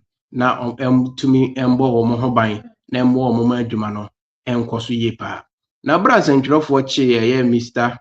Andi Osei Okra na ye na etwetwe nkomo no kakum edine kwakuo no nsem odi tu dwa bi ni efa His Excellency John Dramani Mahama ne dai so se obedua 100,000 hectares of oil palm. President Mahama afi ekosi 2032 a percent ibia 100,000 hectares of oil palm. Ye ka say ye can oil palm ayo wo nyina bomwa close to 360,000 hectares. It's anti abind the sin say add 100,000 hectares. Abind the and if you about the rule say ankwankra individuals, other private sectors, other groups, also any be Yankra TCD apart from President Mahama 100,000 yakin. TCD was our project here 10,000 hectares oil palm greenfield project. So this is what it's doing. So the president is leading, or the government is leading to getting 100,000 hectares of land to do that. And that Tree Crop Development Authority, so everybody the rule, man, and none individuals say one land. So I do more land abba. Na yet me dear. We are abasai. Sa soon as a yabe na baby or cashew ni dia the be ya. Yes, I hear that huge land at the aye. Say ye kube, it's a here asase at the aye. Into near Bassett there. A beer and it 5 in a day. A free a form had there a ye. Share ɛna ɛyɛ north but the same cry I think what share more area mu ababi abi nso mu dia share train bi kra aban investment a ɔyɛ ɛne sɛ yakɔgye bosia ɛde 500 million US dollars ɔde bɛhyɛ abɛdeɛ na ne kan na ne yɛ one yɛhwɛ yɛdeɛ yɛ kenkaban asa de about 100 million ɛde hyɛ cashew ɛde hyɛ coconut ne oil palm ɛne rubber ɛso mu ɛso wɔ. Nipa yɛte ne nka yɛ Chief Executive Officer ma Tree Crop Development Authority TCDA ɔmo panin kwankyerɛfo a ɔda no ɔse ɛnya abɛnko a ɛyɛ rubber ɛna mango ɛna afei atea ɛna kube ɛna nkuto saa akuafoɔ nyinaa benya so mfa so na ne kaseɛ n'akyi na ayɛ aban krakye panin Municipal Chief Executive ma Asante Mampɔn Yakubu Isifu ɛna ɔno nso so de fo aso akyerɛ mu sɛ ɔbɔ ba bɛte asoɛyɛ bi aban ne ba bɛte asoɛyɛ bi a ɛba abɛhwɛ saa nneɛma papa yi akeka nyinaa na no ɛba abɛboa ama mabuna nya adwuma yɛ ɛba bɛ create more jobs ama mabuna nya adwuma yɛ afei so ɛno da nkyɛn a ɔba bɛ lobby ama mango a afi bia ɛpro ɛwɔ Asante Mampɔn ne mpɔtamu mango oba Asante Mampɔn a afi so pa na mango aso a akuafoɔ no kɔse saa de ba ɔmo nya atofoɔ na mango na pro ɔse aban na niso ade hunu sɛ ɛyɛ assembly na niso ade hunu ne sɛ ɔbɛ lobby na agya ɔmo atima anya factory wɔ hɔ no mo a amango yi akuafoɔ no kɔte ba yɛbɛkyi mu nsuo no yɛtimi de bɛyɛ ayɛ juice ɛno nso so bɛboa ma ɛyɛ mmabunu ɛne amanfoɔ wɔ Asante Mampɔn ne mpɔtamu ɛnya adwuma yɛ ɛno nso so Yakubu Isifu nso so kyerɛ kusi na serve as the northern sector in Asante region. At the Abwa, Eba be creating a lot of employment. Usha Amango, Deputy Chief Imam, Obaya Obabe Miki Aya Dua, at the Jumajina Bayuen, or say mango farmers, how more brave, and Pauko Edra Road, Minia, Mobaja to me say, most of mangoes near Tegu Pamo Bebre, so many out of four, Minia Obekona. A proper maybe was it in Yamadum, a your factories are your promise. You the MA promise one this one factory. The Yamadum, your bello, be say factories will be ever by Sabia a big employment. And to me, to me, I export to be now your foreign exchange and the about your economy. One, it be a seedlings, and the two, the technical know how is not there. Now, also, so Oma, the officers be Abeba, I baby training the farmers. Previously, we say. Kube ya wa hodo bese mienu awo ya baako betime dua benyina kosoro na ensoda but this time ya the modern method of seedlings na the aba nti eno ana de baba ma akuafo no na sa training officers o medi akire na cho the modern method of farming ama mo so betime di akire saba adwuma die ebe wie pe nti binim say Mampɔn ekopem eya edwura atebubu amante bank kranzan area da ya to den o ade a ene esi ero Asante Mampɔn. Nipa yɛte ne nkan yɛ aba krakye pani ɔwɔ Asante Mampɔn Yakubu Isifu ɔnabo wayɛ adeɛ papa ɔse aban no ɛyɛ assembly no ɛba bɛfa abɛfo kwan soronko so koraa ama akuafoɔ nteteɛ ɔmo nhyɛ da nim ho nimdeɛ no yɛbɛhyɛ da ama ɔmo ho nteteɛ ama akuafoɔ ɛde yie na afei nso so aba enwuma pii yɛbiebie bi ama mabunu anya bi ayɛ wɔ ɛyɛ Asante Mampɔn aha na brɛbɛ ma kwan na justice mafo mama ne bɔ no mede ne nyinaa ɛbɛsie ɛwɔ GH report GH News Now Facebook GH News Now TikTok GH News Now YouTube mafo justice mama ne bɔ si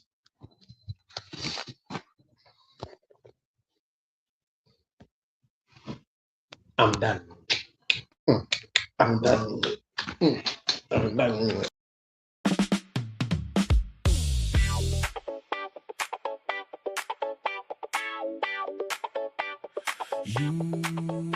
You are watching Our Culture TV. Africa from an African perspective. Our Culture TV. Reality. Africa from an African perspective. Ewie, adesema mama dan Roma. Osonfo JP ni mu nana ni mu akrapemba fo agene dua okese dua mu a media ye ne nemre etifia gro Roma meboaboa no efiri bro afebuna puye ahafo mantamu ya da ne da nyina na wotwe bia wieye ye adan da nyina de besommo ewo culture TV so na ede so mada Roma de ekochi ekobrama me de nyina ebei na empene sasa bieburu ni mato ni muto no wona na ede ngina achempon so na fokwade nso ya na wompene mrobra ne ntam so menhya ase free bono mantamu ni kropon sunwane a ewo nkurunkum ahoro atwa ne ho hia ebi ni aturodie Sagana fo ne wiasa fa na nyina be kaye bre bi atwam osonfo JP ni mu na nani mu akrapimbo fa gye no duamade to mu anim se mentem ho senkyerенche bi ama no home no so ewo aturodie ne nyina eye illegal mining ya ya mane din fofora efa no galamsey ya wona owo Ghana ha wona owo aturodie ne mpatamu wona owo bromantan ne mpatamu ne emia ya hudo bebere ya fa su ombo omo ye na ne nyina ne se na nanom ehwe hu se amanfo bi e de aturodie ensuo bi a ofra no amoma abena esu ombo esu ani so se eho e na obeye galamsey obre kwa sa ensuo no ewo a omo ewo enwuma ahodo mu se wo ye nnuane edi wo si nuoma wo si dan ne ade na galamsey ni nti amasa bi buru nsuo na se de yanka se nim se sign de ne mekrenti ensuo bebre asai no na edikan na nanom di dua boy edikan baaye obra na enwene ahodo mu wo nsuo no bia wuwu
What did he? Yes, I'm more Granny, yeah. But some be out for you to put your work on so.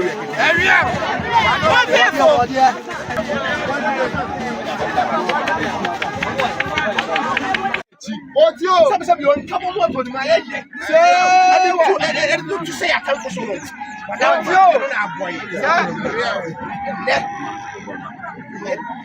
What's up? So, what is an Ibia? I am bad at some of the world. So, the I am bad at some of the world. So, the Baba said it's in the war. So, I saw my was a mabna. Some of you will was it. What you? I'm not doing it. Nimpajim for, na come for. What you? I'm on crying and my war. And then I'm a brand. Sandy Panady. So, the noodle duck. Esatalia. What you? When you beat the pirate. Yeah! Yo! And I go. Yeah! My dear, and then I get it. Mama, I come from Mossum, 1 3 so. I'm a brand. What I will do.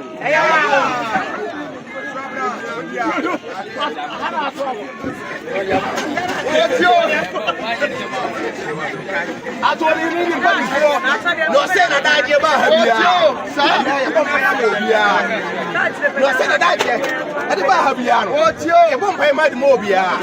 I told you, mine was so fearful. And who crumble by phone was so fearful. I did my son when I went and said, and yes, it could be so.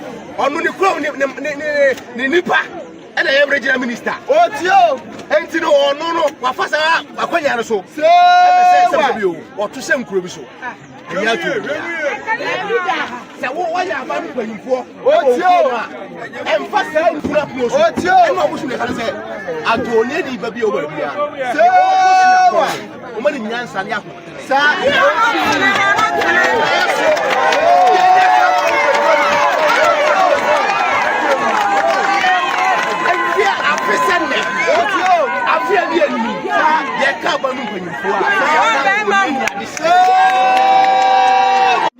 We don't pay you for you may be one. Almost 50 years, almost assassin. Who can yes, and pay you for when you for being such as here. Pay you more no one. Empty as Slavala. May I Sanctuary? Ewo side media why Jessica ya wa ma me hu ya bia no so your president ya na hu no en ko minister what office ya na ya stroke account ya obi bia wa be Jessica die wa mo ya manie wa say ensuo aba say samanfo ho kiri ya die ya slawa adwuma ya yi ma ni enye yi ma ya ya ba ya so ma obi a tiri mpa no ya ye nyina no ekwoto tin da chi ya da ya slawa ya yi ni nyina ne se ani ya adwuma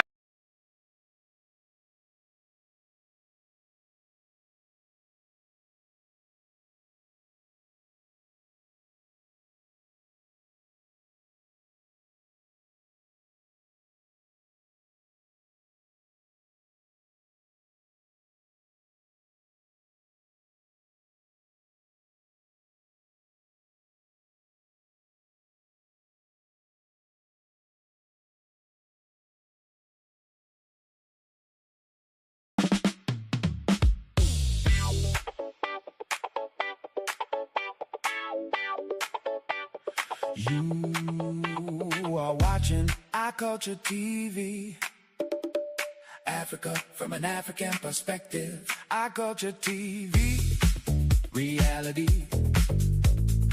Africa from an African perspective.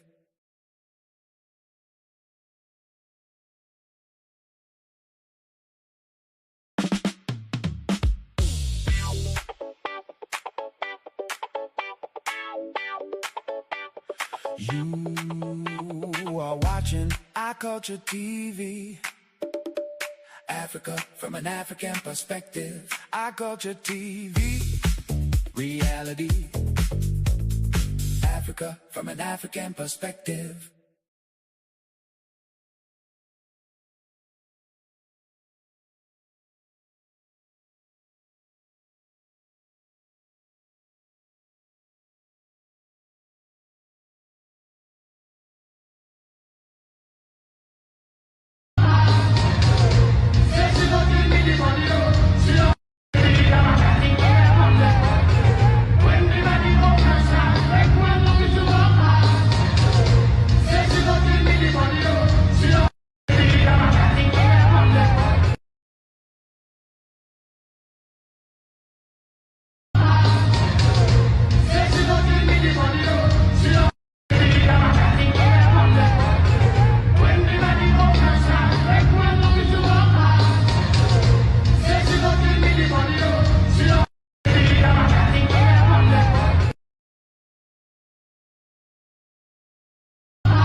You are watching iCulture TV. Africa from an African perspective. iCulture TV. Reality. Africa from an African perspective.